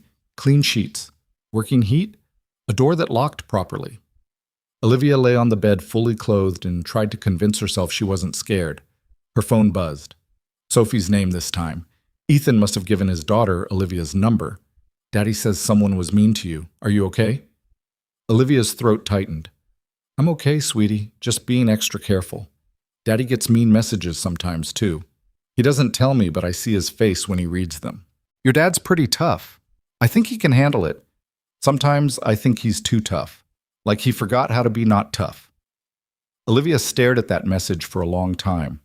An 8-year-old's wisdom, cutting through complexity to reach truth. Good night, Sophie. Thanks for checking on me. Good night. Daddy says you can come to dinner Friday if you want. We're making tacos. Well, Daddy's making them. I am supervising because last time he put too much cumin in and it tasted like feet. Despite everything, Olivia smiled. The next morning, Jennifer called with news. We traced the threatening text. Burner phone, purchased with cash at a bodega in Midtown. No cameras, no way to track who bought it. She paused. But the wording matches emails we found from Patricia Cho. Same phrasing, same speech patterns. Catherine's best friend is threatening me? Catherine's best friend has been stealing from children for a decade. Threatening you is probably the least terrible thing she's done this year. Jennifer's voice went cold. We're filing formal charges this afternoon. I'd recommend staying away from the office until she's in custody. But Olivia went to the office anyway because hiding felt like losing. Patricia Cho was arrested at 2 p.m. in the foundation's offices on the 8th floor. Olivia watched from the hallway as federal agents led her out in handcuffs and felt none of the satisfaction she'd expected. Patricia was crying, not angry tears or defiant tears, the kind of broken, desperate crying that came from knowing your life was over. She trusted me, Patricia said as agents guided her toward the elevator. Catherine trusted me with everything, and I tried. I really tried to keep it going. But the money ran out, and the board said we had to make cuts, and I thought if I could keep the foundation alive a little longer. By stealing millions? One of the agents sounded disgusted. I was going to pay it back. Patricia's voice cracked. I had a plan. I just needed time. The elevator doors closed on her sobs. Ethan appeared beside Olivia, his face unreadable. Catherine used to say Patricia was the most honest person she'd ever met. People change, or we never knew them to begin with. He watched the floor numbers descend. I keep thinking about all the times Catherine talked about the foundation, how proud she was, how much it mattered that kids who looked like her, Korean, poor, first generation, had access to art and music and beauty. His jaw tightened, and the whole time her best friend was stealing from them. Olivia didn't know what to say. Sorry felt insufficient. Everything felt insufficient. Sophie asked if you're coming to dinner Friday, Ethan said finally. She texted me. Did she tell you about the cumin incident? She did. I maintained that was a reasonable amount of cumin. He almost smiled. Will you come? Olivia knew she should say no, should maintain boundaries, should remember that this was a job, not a life. But she thought about Sophie's message. Sometimes I think he's too tough. Yeah, she said. I'll come. Friday arrived cold and gray, the kind of November evening where darkness came too early and the wind cut through every layer. Olivia took the train to Queens, got off at the right stop, and followed directions to an address in a neighborhood that looked like every working-class area in every American city. Decent cars, chain-link fences, houses that were maintained but not fancy. The apartment building was exactly what she'd imagined. 4 stories, brick, external stairs that probably turned into ice rinks in winter. Ethan's unit was on the 3rd floor. Sophie answered the door wearing an apron that said "Caution, Chef in Training," and a smile that could have powered the whole building. You came. She grabbed Olivia's hand and pulled her inside. Daddy's making tacos, but he's being all serious about it, like it's a science experiment. Come watch. It's funny. The apartment was small. 1 bedroom, Sophie's, judging by the drawings taped to the door. A pull-out couch in the living room where Ethan presumably slept. Kitchen barely big enough for 2 people, but it was clean and warm. and it smelled like cumin and garlic, and home in a way Olivia's own apartment never had. Ethan looked up from the stove, spatula in hand, and something in his expression softened when he saw her. "You're early. Train was faster than I thought. Or you're just punctual." He gestured to the kitchen. "Beers in the fridge, wines on the counter. Fair warning, the wine's from Trader Joe's and costs $6. $6 wine is aspirational in my world." Sophie tugged Olivia toward the living room. "Want to see my room? I cleaned it special." The girl's bedroom was a riot of color and chaos. Drawings covering every wall, books stacked in precarious towers, a desk covered in art supplies. But it was also clearly loved. Every drawing carefully taped, every book spine unbroken from reading. "This one's you," Sophie said, pointing to a crayon drawing of a stick figure with yellow hair. "And that's Daddy, and that's me. We're at the park feeding ducks, but the ducks are actually dragons in disguise." "Why are they in disguise?" "Because people are scared of dragons. But if you're nice to them when they're pretending to be ducks, they remember and don't eat you later when they turn back." Olivia studied the drawing at the careful details Sophie had added. The dragons had kind eyes. "Your mom would have loved these," she said without thinking. Sophie went very still. "Daddy told you about her?" "A little. He said she loved art, that she wanted every kid to have access to beauty." "I don't really remember her." Sophie's voice got small. "I was really little when she died. Sometimes I think I remember stuff, but Daddy says it's probably just from pictures." She picked at her sleeve. "Does that make me bad? That I don't remember my own mom?" Olivia knelt down to Sophie's eye level. "Listen to me. You were 3 years old. You're not supposed to remember everything from when you were 3. That's not how brains work. But I should remember her. She was important." "She was important. She is important. But that doesn't mean you're bad for being a normal kid with a normal kid brain." Olivia tucked a strand of hair behind Sophie's ear. "Your mom's still here, you know, in the way your dad talks about her, in the foundation she built, in you." "How am I like her?" "Well," Olivia thought about the drawings, the dragons disguised as ducks, the careful kindness in a child who'd lost so much. "Your dad said she believed everyone deserved access to beauty, and you draw pictures to make people happy. That seems pretty similar to me." Sophie's eyes filled with tears, but she was smiling. "Will you tell me if I do something she would have liked? Daddy does sometimes, but I think it makes him sad." "Yeah, sweetie, I can do that." They were called to dinner before Olivia's own tears could fall. The tacos were actually good, despite Sophie's running commentary about the cumin levels. They ate at a table barely big enough for 3, passing plates and talking about nothing important. School, the subway, a pigeon Sophie had named Gerald, who lived on their fire escape. It felt normal, dangerously normal. After dinner, Sophie was sent to brush her teeth and get ready for bed, and Olivia helped Ethan clean up in the tiny kitchen. They worked in comfortable silence, and Olivia tried not to think about how easy this felt. "Thank you," Ethan said finally, drying the last plate. "For what you said to Sophie. About Catherine." "I meant it." "I know. That's why it mattered." He put the plate away. "She doesn't talk about Catherine much. I think she's afraid of making me sad." "You are sad." "Yeah." He leaned against the counter. "But I'm also here. I'm functioning. I'm trying." He looked at her. "And for the first time in 11 years, I don't feel like I'm just surviving anymore." The air between them shifted, became charged with something Olivia didn't want to name. "Ethan, I know, this is complicated. You work for me. There are power dynamics and professional boundaries and all the very good reasons why this would be a terrible idea. So why does it feel like you're about to suggest it anyway?" He smiled, and it was sad and warm and entirely too real. "Because I'm tired of doing the smart thing. The smart thing got me 11 years alone. The smart thing kept you and Sophie safe." "Safe from what? From living? From taking chances?"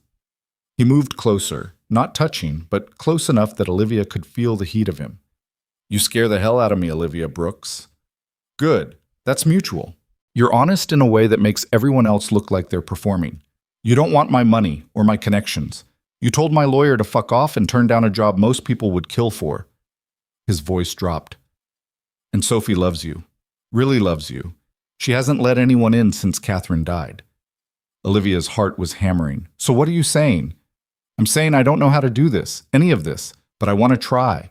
Before Olivia could respond, Sophie's voice carried from the bedroom. Daddy, I can't find my nightlight. The moment broke. Ethan stepped back, running a hand through his hair. Yeah, go. He disappeared into Sophie's room, and Olivia stood in the kitchen trying to remember how to breathe. This was a mistake.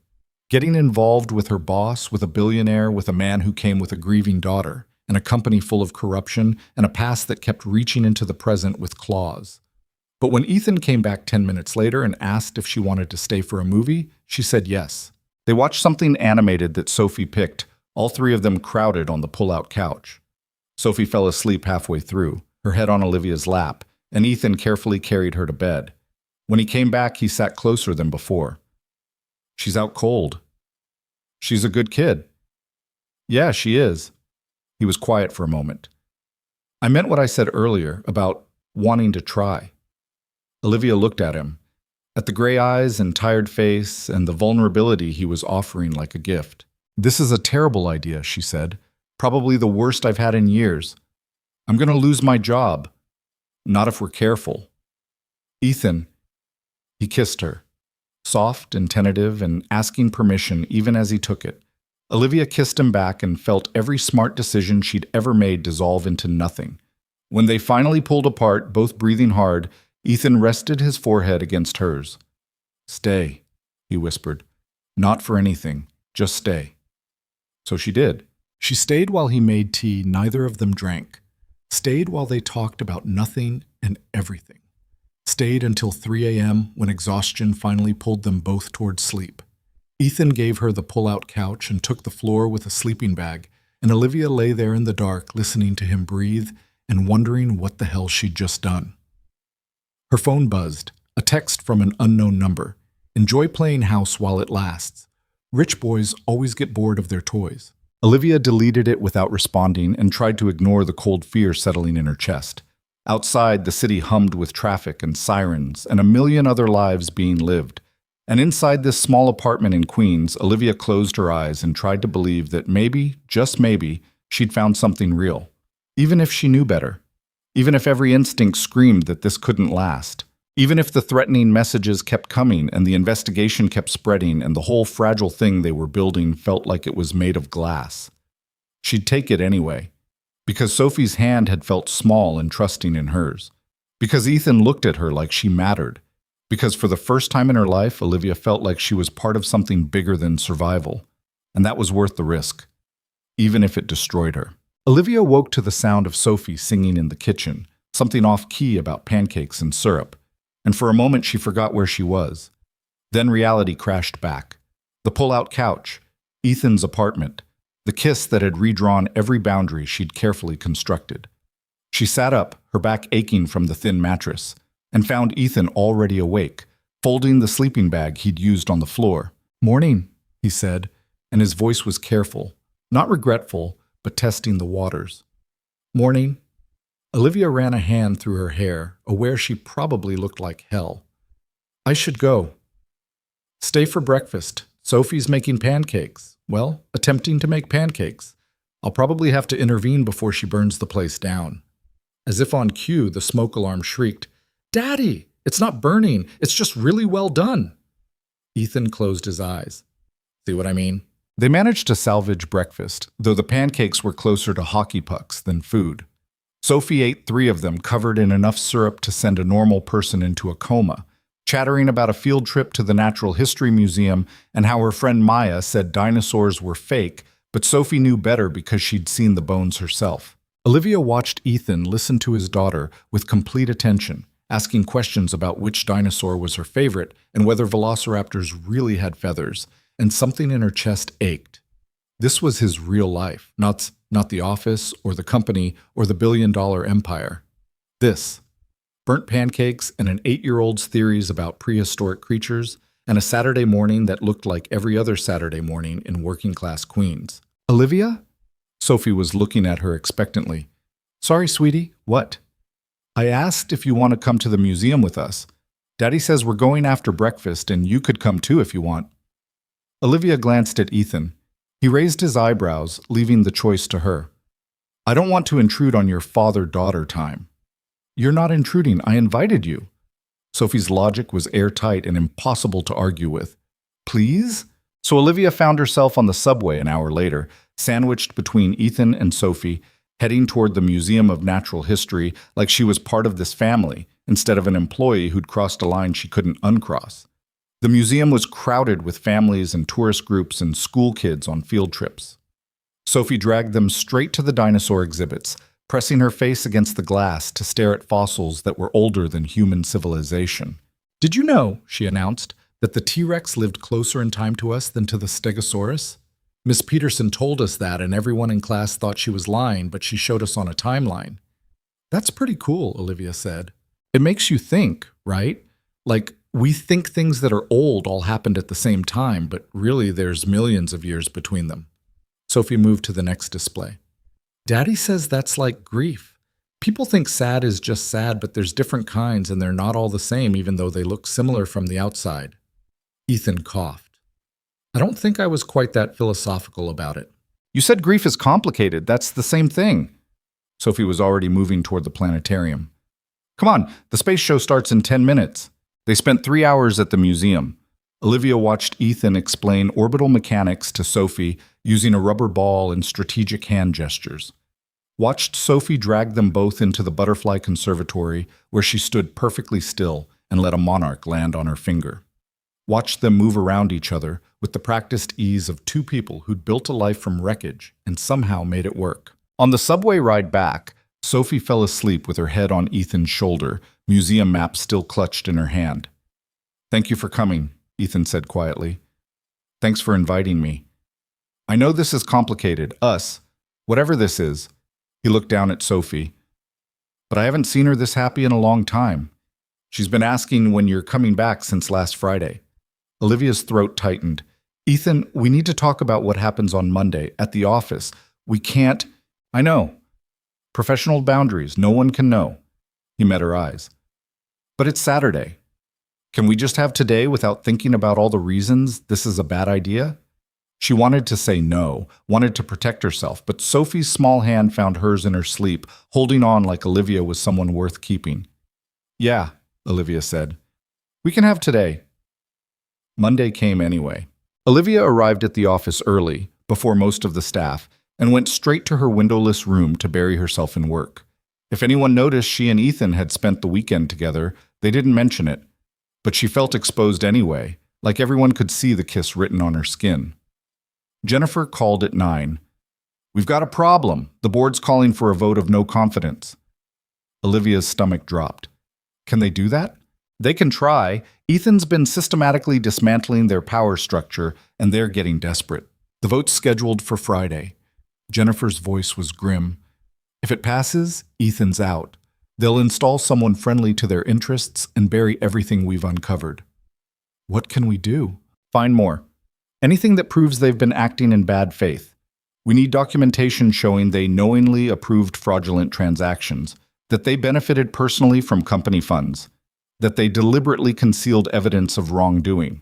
She paused. You've got 4 days. Olivia spent those 4 days living on coffee and rage. She went through every contract, every expense report, every email chain she could access. Derek brought her meals she forgot to eat. Other employees started avoiding her office, like her intensity was contagious. On Wednesday, she found it. Board meeting minutes from 8 years ago. A discussion about the Catherine Vale Memorial Foundation's finances. Several board members had raised concerns about administrative costs. Richard Thorne had dismissed those concerns and pushed through a vote to approve the budget anyway. His exact words, recorded in the minutes. Catherine's not here to question how we run her foundation. As long as we fund some programs and keep our optics clean, no one's going to audit the numbers. Olivia read it 3 times to make sure she wasn't hallucinating. They'd known, not just Richard, the whole board. They'd known they were stealing from children, and they'd voted to do it anyway because Catherine was dead and couldn't stop them. She called Ethan. I've got it. Proof the entire board was complicit. Send it to Jennifer. Now. Already done. Olivia leaned back in her chair, exhausted. They're finished. Not until Friday's vote. His voice was tight. They're going to fight. If we present this evidence and they still have the votes to remove me, they'll bury it. Claim the minutes were falsified or taken out of context. So we need to make sure you have the votes. Yeah. He was quiet for a moment. How are you holding up? I'm fine. Olivia. I'm tired and pissed off, and I really need a shower. She rubbed her eyes. But I'm fine. Come over tonight. Sophie's at a sleepover. We can order food, decompress. He paused. Just be normal people for a few hours. Every rational part of Olivia's brain screamed no, but her rational brain had stopped running the show somewhere between the museum and Sophie's hand in hers. Okay, she said. But I'm picking the food, and it's going to be Chinese takeout from the place that uses too much MSG. He laughed, and it sounded like relief. Deal. She got to his apartment at 8, arms full of containers that were already leaking through the plastic bag. Ethan answered the door in sweatpants and a t-shirt with a hole in the collar, looking more real than he ever did in a suit. They ate sitting on the floor because Sophie had apparently claimed the table for an elaborate Lego construction that neither of them wanted to disturb. The food was greasy and perfect, and they didn't talk about the board or the vote or any of it. Instead, Ethan told her about the first apartment he'd lived in after leaving the company, how the heat hadn't worked and the landlord had been a nightmare, and he'd learned to fix things himself because calling a handyman meant revealing he had money to pay one. Sophie was 4, he said. I'd put her to bed and then spend hours watching YouTube videos about plumbing and electrical work. Figured if I was going to pretend to be normal, I should actually know how normal people lived. That's not pretending. That's just living. Is it? He met her eyes. Or was it just another form of hiding? Olivia set down her chopsticks. Why are you doing this? Really? The company, the investigation, all of it. Is it about Catherine? About fixing what broke when she died? Ethan was quiet for a long time. When Catherine first got sick, the doctors gave her 2 years. We got 5. And every single day of those 5 years, she made me promise I wouldn't let grief turn me into someone she wouldn't recognize. His voice cracked. Then she died, and I broke that promise immediately. Walked away from everything we built. Hid in Queens like a coward. You weren't hiding. You were surviving. Same thing sometimes. He looked at her. But then I came back for that gala and saw what they'd done to her foundation. Saw them use her name to justify theft. And I realized I'd been so busy protecting myself from grief that I'd let the last piece of her be corrupted. So you're fixing it. I'm trying. But I don't know if I'm doing it for her or for me or just because I'm angry and need somewhere to put it. He ran a hand through his hair. Does that make me selfish? It makes you human. Olivia moved closer. You're allowed to be angry. You're allowed to want justice. That doesn't make you selfish. What about this? Us? His hand found hers. I'm your boss. I have power over your job, your income, your whole career. This is about the least ethical thing I could be doing. Then why are you doing it? Because you make me feel like myself again. Not the billionaire, not the grieving widower, not even the father, just me. He pulled her closer, and I haven't felt like myself in 11 years. Olivia kissed him, and this time there was no hesitation, no testing the waters, just need and want, and the desperate feeling of 2 people who'd been alone too long finally finding someone who understood. They ended up on the pull-out couch, Ethan's hands in her hair, Olivia's fingers tracing the scar on his collarbone that he said came from a construction accident but was probably something more. We should stop, Ethan murmured against her mouth. Probably. This is a terrible idea. Definitely. Neither of them stopped. Afterward, they lay tangled together, both breathing hard, the city lights filtering through the window casting shadows across the ceiling. I'm going to hell for this, Ethan said. There's a line. I'll save you a spot. He laughed, and it was real and warm and entirely too good. Stay tonight, please. So Olivia stayed. She stayed while they talked about nothing important. Stayed while Ethan told her about Sophie's first day of kindergarten and how she'd cried because the other kids made fun of her lunch. Stayed while he fell asleep with his head on her shoulder, finally relaxed in a way she'd never seen him at the office. And she stayed awake, watching him sleep, knowing this couldn't last. Her phone buzzed on the floor, another unknown number.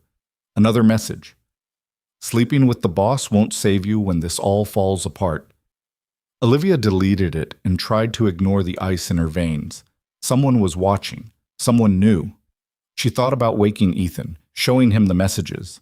But he looked peaceful for once, and she couldn't bring herself to break that. So she held him and watched the shadows move across the ceiling and waited for Friday.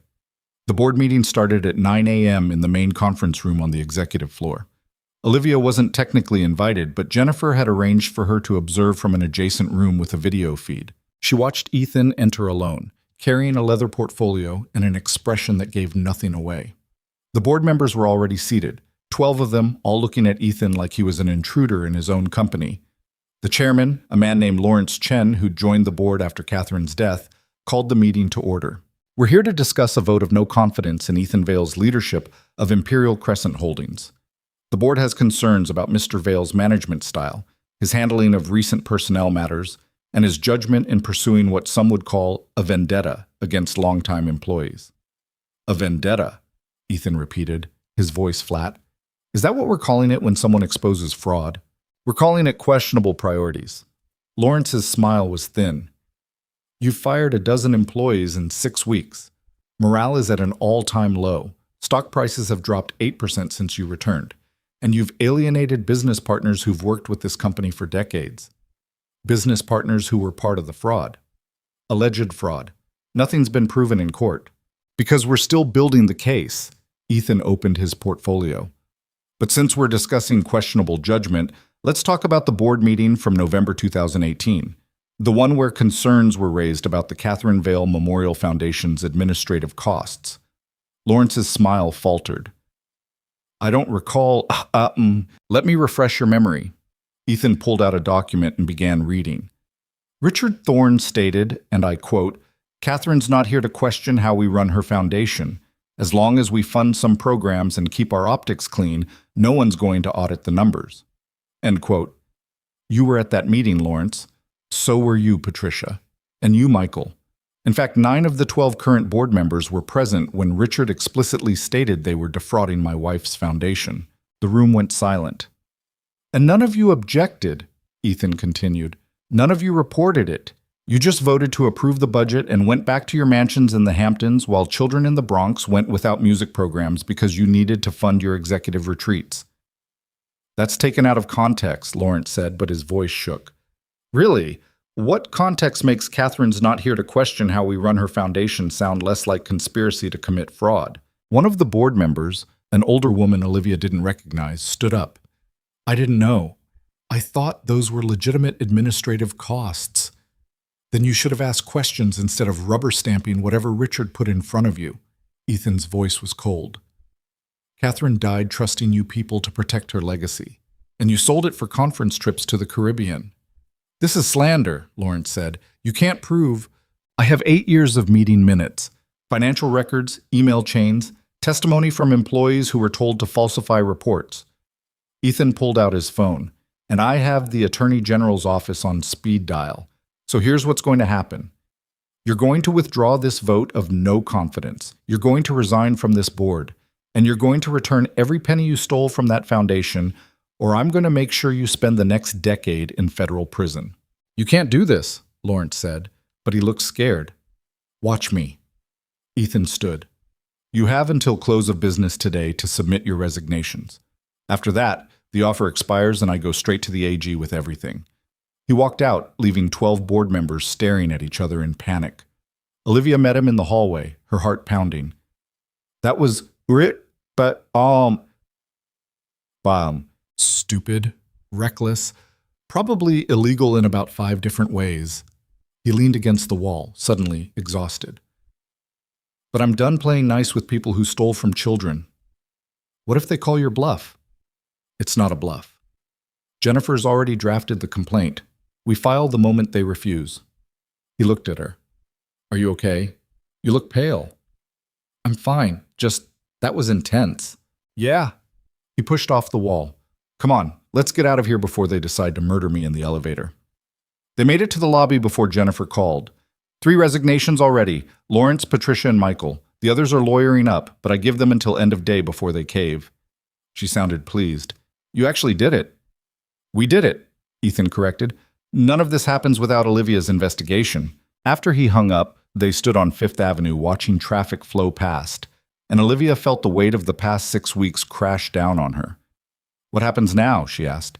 Now we rebuild. New board. New leadership. Actually fund the programs Catherine wanted instead of lining pockets. He looked at her. And you get a promotion. Director of Compliance if you want it. Actual title, actual office with windows. I don't need a promotion. I know. But you've earned one. His phone buzzed. He glanced at it and frowned. Sophie's school. I need to take this. He stepped away, and Olivia watched his expression change from confused to alarmed. What do you mean she's missing? His voice went sharp. She was in class. How does a kid just disappear from... He listened, his face going pale. I'm on my way. He hung up and looked at Olivia, and she saw real fear in his eyes for the first time. Sophie's gone. Left during recess and hasn't come back. They've searched the whole school. I'll come with you. They took a cab to the school in Queens, Ethan calling Sophie's phone over and over. It went straight to voicemail every time. The principal met them in the office, wringing her hands.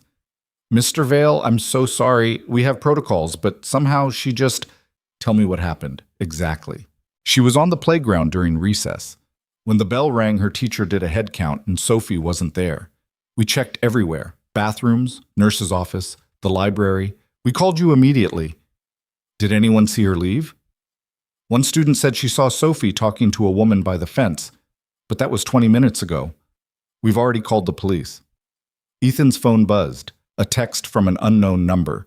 He opened it and his face went gray. He showed Olivia the screen, a photo of Sophie sitting in the back of a car, eyes wide with fear, and a message. Stop the investigation or you'll never see her again. Olivia's blood turned to ice. Someone had taken Sophie, and it was Olivia's fault for digging too deep, for finding too much, for caring about justice more than consequences. Ethan was already moving, phone to his ear, talking to someone. Police? FBI? She wasn't sure. His voice was steady, but his hands shook. Olivia stood in the principal's office and felt her entire world collapse, because she'd let herself believe this could work, that she could have this, a job that mattered, a man who saw her, a little girl who held her hand and drew dragons disguised as ducks. But rich boys always get bored of their toys, and people who ask too many questions tend to have accidents. She pulled out her phone and looked at all the threatening messages she'd deleted, all the warnings she'd ignored because she'd been too busy falling for a man and his daughter to protect them properly. This was on her. Sophie was gone, and it was Olivia's fault. The FBI arrived within 40 minutes, which felt like 40 years. Olivia sat in the principal's office, watching Ethan answer the same questions over and over, while her brain ran through every threatening message she'd received, every corner she'd cut in the investigation, every moment she could have been more careful. Agent Sarah Kovac was mid-40s, sharp-eyed, and didn't waste time on sympathy. Mr. Vale, I need you to think carefully. Who knew about your daughter's routine, what time she gets to school, what playground she uses during recess? Everyone. Ethan's voice was hollow. I never hid her, never thought I needed to. What about enemies? Anyone with a grudge against you or the company? Pick a name off the board roster. We just forced half of them to resign this morning. Kovac's eyes sharpened. You're telling me you publicly humiliated a dozen wealthy executives hours before your daughter was kidnapped? I exposed fraud. That's different. To them, it's not. She glanced at Olivia. And you are? Olivia Brooks. I work for Imperial Crescent. I'm the one who uncovered most of the evidence. So you're also a target. Kovac pulled out her phone. I need your number. Any threatening messages, suspicious contacts, anything unusual in the past few weeks. Olivia's stomach dropped. There have been some messages. Ethan's head snapped toward her. What messages? Threats. Anonymous. I deleted most of them, but... She pulled out her phone, scrolling through her trash folder. I saved a few. Kovac took the phone, reading through the messages with an expression that got darker with each one. When did these start? About 3 weeks ago, after we arrested Patricia Cho. And you didn't report them? I thought they were just trying to scare me. They were. Kovac handed back the phone. And now they've escalated. These people don't play games, Miss Brooks. If they're willing to kidnap a child to stop your investigation, they're willing to do a lot worse. Ethan stood abruptly. So find her, trace the photo, track the phone, Do whatever FBI magic you people do. We're working on it. But kidnappings are time sensitive, and the first few hours are critical. If they're smart, and they probably are, they've already ditched the phone they used to send that message. She looked between them. I need you both to think. Is there anyone who had specific knowledge of both your investigation and Sophie's schedule? Olivia's mind raced. The board members knew about the investigation, but they didn't know Sophie's routine. The school staff knew Sophie's schedule, but they weren't connected to Imperial Crescent, unless… Derek, she said suddenly. Ethan frowned. My assistant? He knows everything. Your schedule, Sophie's school, who we're investigating. He arranged my hotel room when I got the first threat. He knew I was receiving messages. Her voice got urgent. And he's been at the company for 3 years. Started right after Patricia Cho became foundation director. Kovacs was already typing on her phone. Full name? Derek Chen. Ethan stopped. Wait, Chen. Lawrence Chen is the board chairman. Are they related? Son, Olivia said, the pieces clicking into place. He mentioned it once. Said his father got him the job. Kovacs made a call, speaking rapidly in clipped tones. When she hung up, her expression was grim. We're bringing him in for questioning. In the meantime, I need you both somewhere safe. If they took Sophie to stop the investigation, you're both still targets. I'm not hiding while my daughter's missing. Ethan's voice was steel. Mr. Vale, no. You do your job, I'll do mine. He walked out before Kovacs could argue. Olivia followed, catching up to him in the parking lot. Ethan, wait. The FBI knows what they're doing. Do they? Because from where I'm standing, they're following procedures while my daughter is terrified in the back of some car. He yanked open his car door. I'm not sitting around waiting for protocol to save her. So what's your plan? Drive around Queens hoping you spot her? If I have to. He started the engine. Get in or don't. Your choice. Olivia got in. They drove in silence for 10 minutes before Ethan's phone rang. He answered on speaker. Mr. Vale? A woman's voice, unfamiliar. We need to talk about your daughter. Where is she? Is she hurt? She's fine, for now.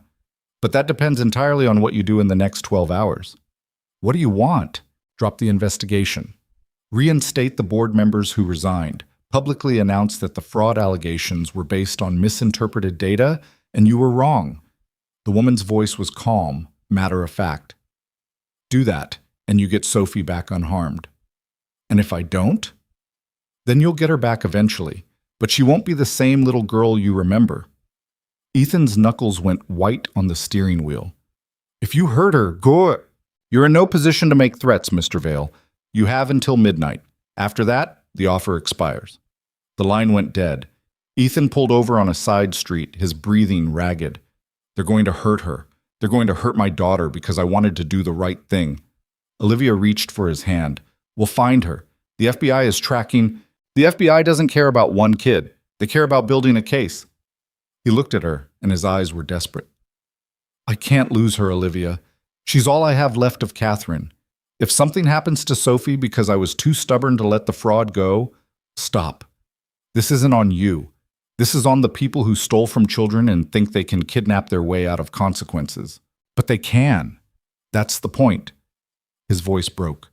They can take everything from me, and I can't stop them because the only leverage I have is worth more than justice. Olivia's phone rang. Jennifer.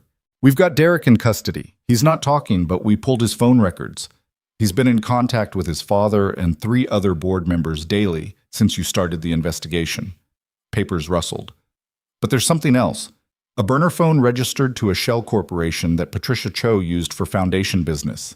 It pinged a cell tower in Brooklyn 15 minutes ago. Where in Brooklyn? Jennifer rattled off an address. An industrial area near the docks, mostly warehouses and abandoned buildings. Ethan was already pulling back into traffic. Wait, Jennifer said. Don't do anything stupid. The FBI is coordinating a response. Ethan hung up. They reached the address in 20 minutes. The building was exactly what Olivia expected. 3 stories of crumbling brick, windows boarded up, graffiti covering every surface. The kind of place where bad things happened and nobody asked questions. We should wait for the FBI, Olivia said. They could move her before backup arrives. Ethan was already getting out of the car. I'm not risking it. Then at least call Kovacs. Let her know where we are. He hesitated, then pulled out his phone and sent a quick text with their location. Then he started toward the building. Olivia followed because leaving him alone felt worse than whatever was waiting inside. The main entrance was chained shut, but a side door hung open, the lock broken. They slipped inside into darkness that smelled like mold and old machinery. "Sophie?" Ethan's voice echoed in the empty space. "Sophie, are you here?" Nothing. They moved deeper into the building, past rooms filled with debris and rusted equipment. Olivia's heart hammered. This was stupid. This was exactly how people died in horror movies. But Sophie's face kept appearing in her mind, small hands drawing dragons, tears over her missing mother, trust that adults would keep her safe. They'd failed that trust. A sound from above, footsteps maybe, or pipes settling. Ethan moved toward the stairs. "Wait!" Olivia grabbed his arm. "This feels wrong, like a trap." "I don't care." He climbed the stairs, and Olivia had no choice but to follow. The second floor was more of the same. Empty rooms, broken glass, evidence of squatters who'd moved on. They were halfway down the hallway when they heard it. "Daddy?" Sophie's voice, small and scared, coming from behind a closed door at the end of the hall. Ethan ran. Olivia tried to stop him, tried to say, "Wait, think, be careful," but he was already at the door, already throwing it open. Sophie sat in the corner of an empty room, zip-tied to a rusted pipe, her face tear-stained but alive. Whole. "Sophie!" Ethan crossed the room in 3 strides, kneeling beside her. "Are you hurt? Did they hurt you?" "I'm okay, I'm scared, but I'm okay." She was crying now, relief and fear mixing together. "There was a lady. She said you did bad things and I had to come with her or you'd be in trouble." "You're safe now. I've got you." He was working at the zip ties with shaking hands.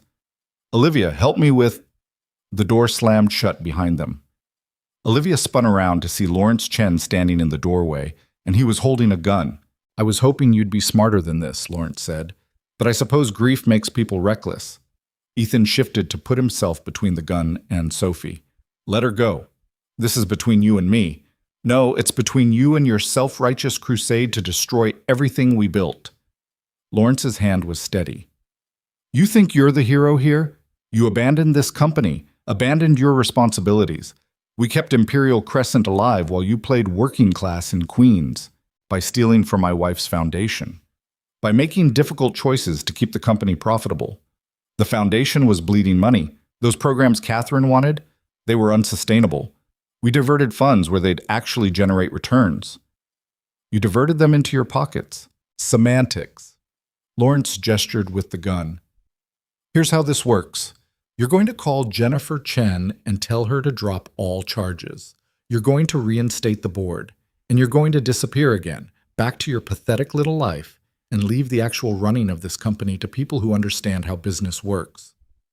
And if I don't, then your daughter watches you die, and then she dies, and Olivia dies.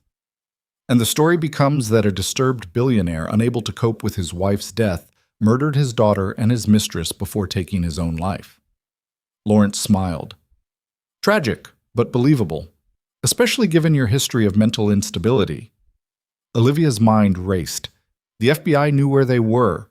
Kovach was probably already en route. They just needed time. "How'd you even find this place?" she asked, trying to keep Lawrence talking. "Derek's been very helpful. Been feeding us information since you started investigating. Every file you accessed, every person you interviewed, we've been watching you the whole time." His eyes were cold. "You really thought some broke waitress could take down an entire board? You were a tool, a useful idiot who thought she was saving the world." Something hot flared in Olivia's chest, rage, pure and clarifying. "You know what?" she said. "You're right. I'm just a broke waitress. Nobody special, no connections, no power, no billion-dollar safety net." She took a step forward. "But that's exactly why you're fucked." Lawrence's gun tracked her. "Excuse me? People like me.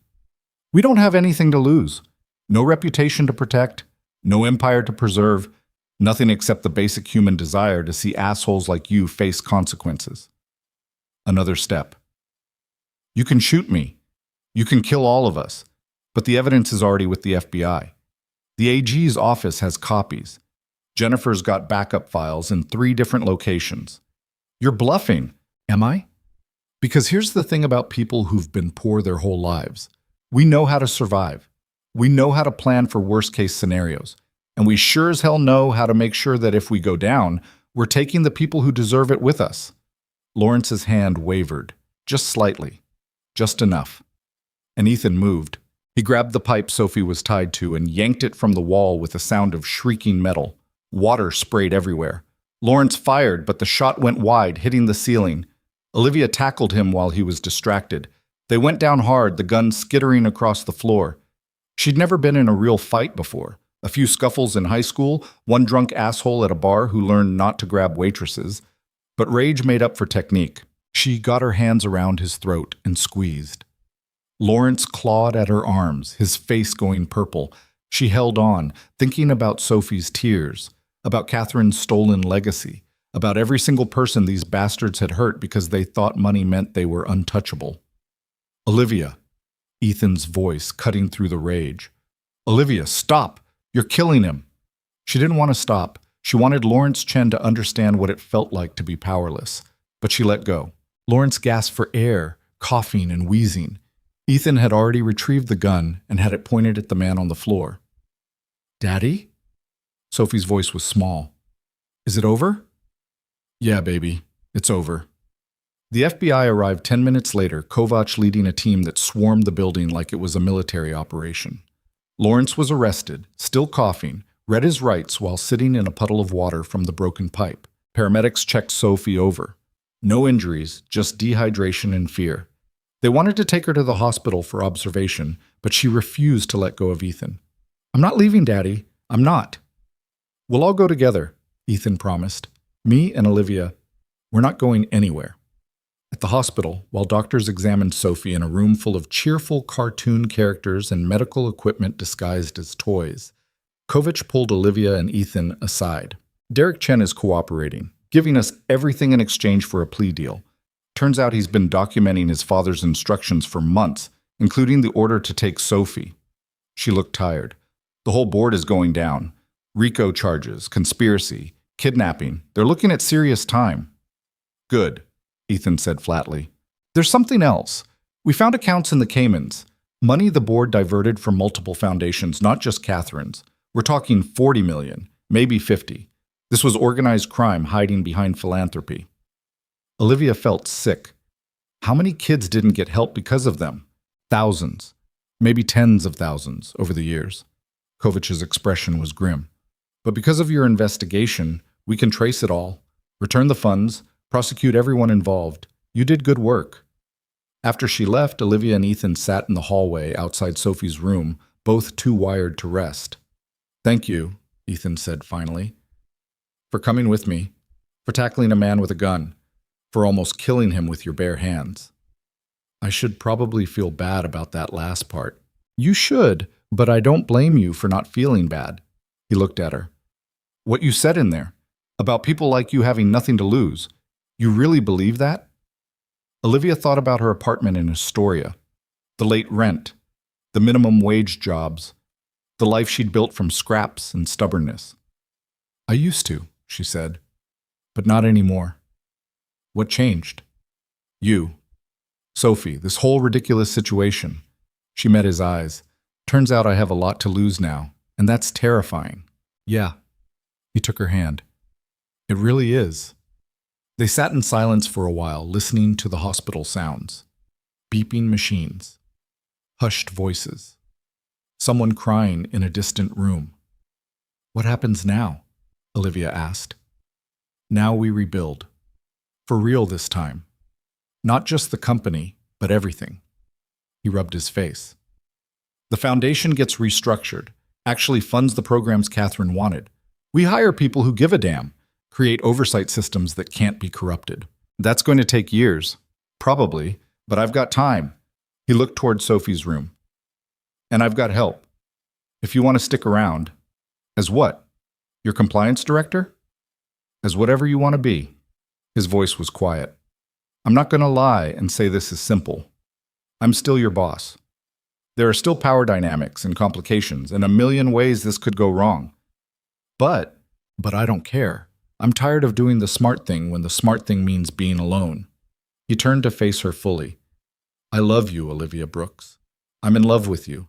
And I know it's too fast and too complicated and probably too soon after everything that just happened, but I'm done pretending I don't feel it. Olivia's heart was hammering. You can't just say that in a hospital hallway. Why not? Life's too short to wait for the perfect moment. Catherine taught me that. His thumb traced circles on her palm. I spent 11 years hiding from everything that scared me, from grief and responsibility and the possibility of ever caring about someone enough to lose them again. But you made me remember what it feels like to be alive instead of just surviving. Ethan, you don't have to say it back. I just needed you to know. Olivia looked at this man, this complicated, broken, impossibly wealthy man who'd chosen to live small so his daughter could understand the real world, who'd burned down his own empire to protect a dead woman's legacy, who'd run into a building with a gun-wielding kidnapper because his child was in danger. I love you too, she said. And you're right, it's too fast and too complicated and definitely too soon. But I don't care either. He kissed her then, gentle and sweet, in a hospital hallway that smelled like antiseptic and old coffee. When they pulled apart, Sophie was standing in her doorway, hospital gown hanging off one shoulder, grinning. I knew it, she said. Maya said you guys were being weird at the museum, and I said no, they're just friends. But Maya was right. Sophie, you're supposed to be resting. Ethan tried for stern and failed completely. I'm rested, and I'm hungry, and I want to go home. She looked at Olivia. Our home, with the pull-out couch and the too much cumin tacos. Olivia's throat tightened. Your dad should probably ask me before you just invite me to move in. Why? You're already there, like, all the time. You might as well bring your stuff. Ethan raised his eyebrows. She's not wrong. This is insane. Yep. He stood, offering her his hand. Come on, let's take our daughter home. Our daughter. The words hit Olivia like a freight train. Not his daughter, ours. She took his hand. 3 months later, Olivia stood in the completely renovated Catherine Vale Memorial Foundation offices, watching as the first group of scholarship recipients was announced. 50 kids from the Bronx, Queens, and Brooklyn. Full funding for arts programs, music lessons, supplies, everything Catherine had originally envisioned. Sophie sat in the front row, having insisted on being part of the selection committee despite being 8 years old. She'd argued that kids knew better than adults what other kids needed, and somehow no one had been able to argue with that logic. Ethan stood at the podium looking more comfortable in his own skin than Olivia had ever seen him. He'd sold the penthouse he'd never lived in and donated the proceeds to the foundation, restructured Imperial Crescent's board with actual oversight and term limits, fired anyone who couldn't explain their expense reports. The company's stock had dropped another 12%. Financial analysts called it a disaster. Ethan called it the cost of doing business ethically. And every night, he came home to that apartment in Queens, though they'd upgraded to a 2-bedroom so Olivia had somewhere to put her things, and made dinner with too much cumin while Sophie did homework at the kitchen table. It wasn't perfect. Olivia still had nightmares about Lawrence Chen and the gun. Sophie still had bad days where she missed her mother and took it out on everyone around her. Ethan still struggled with guilt over the years he'd spent hiding, but they were trying, together. After the ceremony, as scholarship recipients posed for photos with their families, a reporter approached Olivia. Miss Brooks, I'm doing a piece on the foundation's restructuring. Can I ask you a few questions? I'm not really the person to talk to. Mr. Vale is... Actually, I wanted to ask about your role. You went from waitress to director of foundation operations in under 6 months. That's quite a story. Olivia glanced at Ethan, who was watching from across the room, and saw him nod. It's not my story, she said carefully. It's Catherine Vale's story. She built something beautiful, and when people tried to corrupt it, a lot of people worked to fix it. I just happened to be one of them. But you were the one who uncovered the fraud, who nearly died confronting Lawrence Chen. Some people are calling you a hero. I'm not a hero. I'm someone who got lucky and had people around me who gave a damn. She looked at the scholarship recipients, at their families taking photos and crying happy tears. The real heroes are the people who survive poverty and still believe they deserve access to beauty, who keep trying even when everything's designed to keep them down. Those kids, they're the heroes. The reporter scribbled notes. One more question. Is it true you're engaged to Ethan Vale? Olivia looked down at her hand. at the simple silver ring Ethan had given her 2 weeks ago over burnt pancakes, and Sophie's insistence that they needed to make it official. "Yeah," she said, "it's true." "How do you respond to people who say you're just after his money?" Olivia smiled. "I'd say those people don't know what it's like to eat $6 tacos in a one-bedroom apartment and feel richer than anyone in Manhattan. Money's just money. Family is what matters." That night, after Sophie was asleep and the dishes were done, Olivia and Ethan sat on their fire escape looking out at Queens. "Do you ever miss it?" she asked. "The money, the power, the penthouse lifestyle." "Sometimes," he admitted. "Not the things themselves, but the simplicity. When you're rich, everything's easy. You don't have to think about grocery budgets or whether the subway's running late or if your kid's coat still fits from last winter. But easy isn't the same as good." He put his arm around her. "Catherine used to say that wealth was a test, that the real measure of a person wasn't how much they had, but what they did with it, whether they used it to build or to protect their own comfort." "You built something," Olivia said. "You're still building it. We're building it." He kissed the top of her head. "I couldn't do any of this without you." "Sure you could. You just used too much cumin." He laughed, and it was real and warm and entirely too good. Below them, the city hummed with life. Millions of people trying to survive, to build something, to matter. Olivia thought about the girl she'd been 6 months ago, working 2 jobs and barely making rent. That girl would have laughed at the idea that she'd end up here, engaged to a billionaire, running a foundation, being called a hero by reporters. But that girl also would have understood the truth that money couldn't buy and power couldn't create. That belonging wasn't about where you lived or how much you had. It was about finding people who saw you as real, who let you see them the same way, who chose to build something together even when it was hard. "Hey," Ethan said quietly. "You okay?" "Yeah, just thinking." About how weird life is. How 6 months ago I was serving champagne to people who looked through me like I was invisible. And now I'm marrying one of them. You're not marrying one of them. You're marrying me. The guy who burns tacos and can't fold a fitted sheet and still has nightmares about the day his daughter was kidnapped. He turned her to face him. "Money doesn't make me special, Olivia. Neither does the company or the foundation or any of it. The only thing that makes me anything worth keeping is the people who choose to keep me anyway." That's pretty philosophical for a guy who put ketchup on pasta last week. Sophie dared me. I had to defend my honor. They sat in comfortable silence, watching lights flicker in windows across the neighborhood. Somewhere, a dog barked. A car alarm went off and was quickly silenced, life continuing in all its messy, imperfect glory. "I have a confession," Olivia said finally. "Should I be worried? Probably.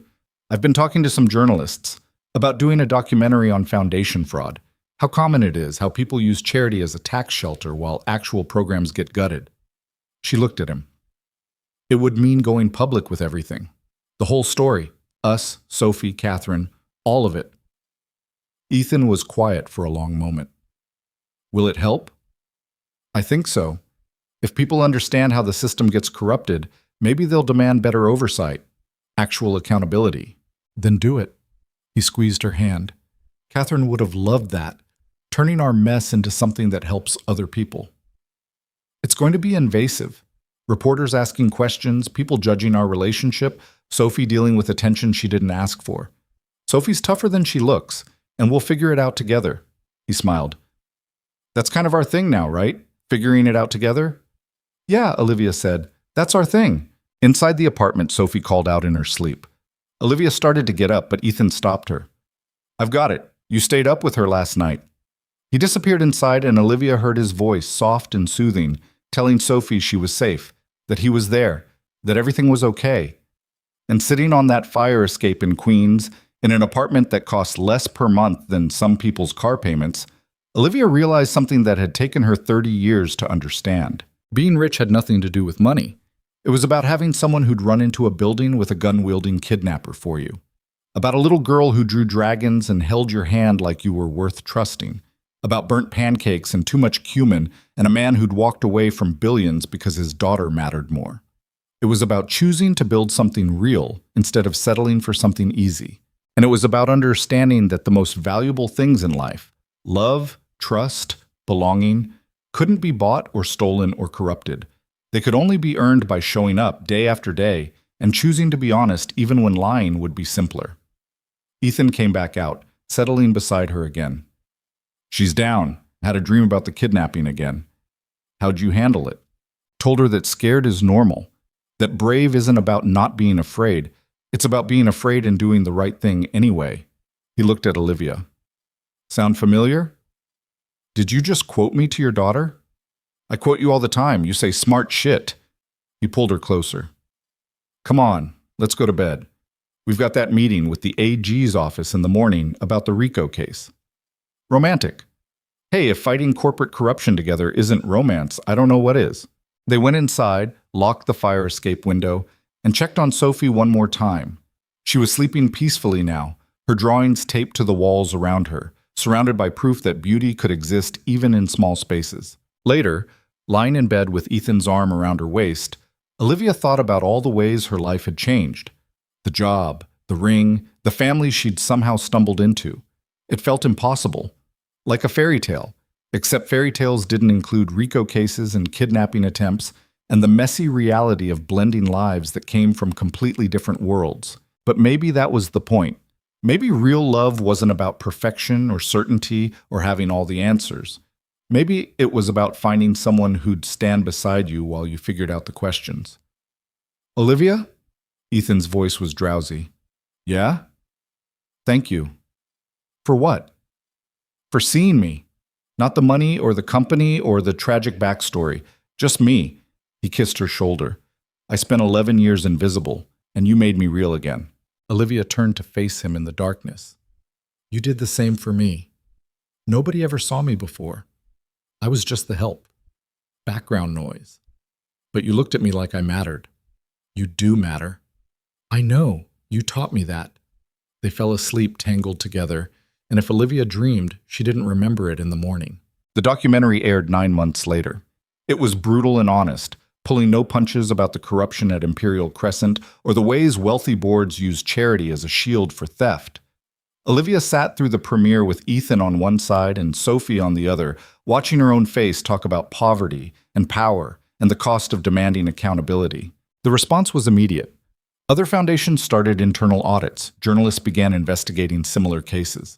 Congress held hearings on nonprofit oversight, and Olivia got job offers. Lots of them.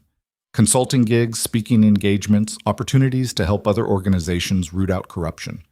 She turned them all down, because the Catherine Vale Memorial Foundation still needed her, because Sophie had a science fair project about dragons that required adult supervision, but not the boring kind. Because Ethan was trying to expand the foundation's reach to other cities and needed someone who'd tell him when his ideas were stupid. Because she'd finally found a place where she belonged, and no amount of money or opportunity could make her walk away from that. On a Tuesday evening, 2 years after that first gala, Olivia stood in the kitchen of their new apartment. 3 bedrooms now, because Sophie needed space and they were talking about adoption, and watched Ethan attempt to make tacos. The cumin, Ethan. Watch the cumin. I know what I'm doing. That's what you said last time, and Sophie still won't eat ground beef. Sophie looked up from her homework. That's because last time it tasted like feet mixed with sadness. Feet mixed with sadness, Olivia repeated. That's going on your college essay. I'm 10. I don't need to think about college yet. You're never too young to document your father's cooking failures. Ethan held up the cumin container. This is a completely reasonable amount. It's half the bottle. Cumin is good for you. Cumin is a spice, not a food group. Sophie giggled, and the sound filled the kitchen with something that felt like home. Later, after dinner was salvaged and dishes were done, and Sophie was in bed reading instead of sleeping like she was supposed to, Olivia and Ethan sat on their new couch, still not expensive, but at least it didn't have springs poking through, and reviewed foundation applications. This one, Olivia said, pointing to a proposal from a community center in Detroit. Music program for kids in foster care. Exactly what Catherine would have wanted. Ethan read it over her shoulder. Approved. What else? They worked through the stack, approving some, rejecting others, arguing about budget allocation and program structure.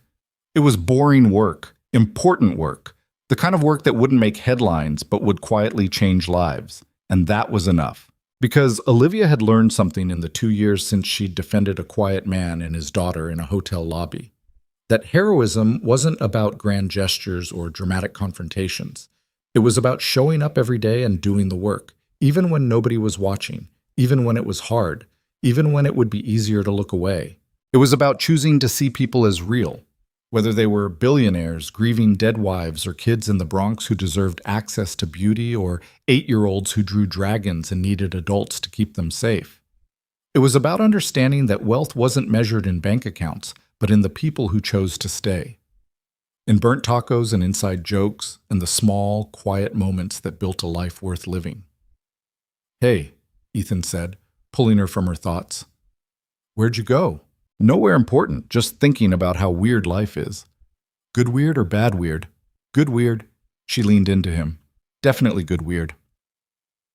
Outside, the city hummed with its endless noise. Inside, their family, imperfect and complicated and entirely too real, kept building something that mattered. And Olivia Brooks, former waitress and nobody special, finally understood what it meant to be rich. It meant having everything worth keeping and worth fighting for.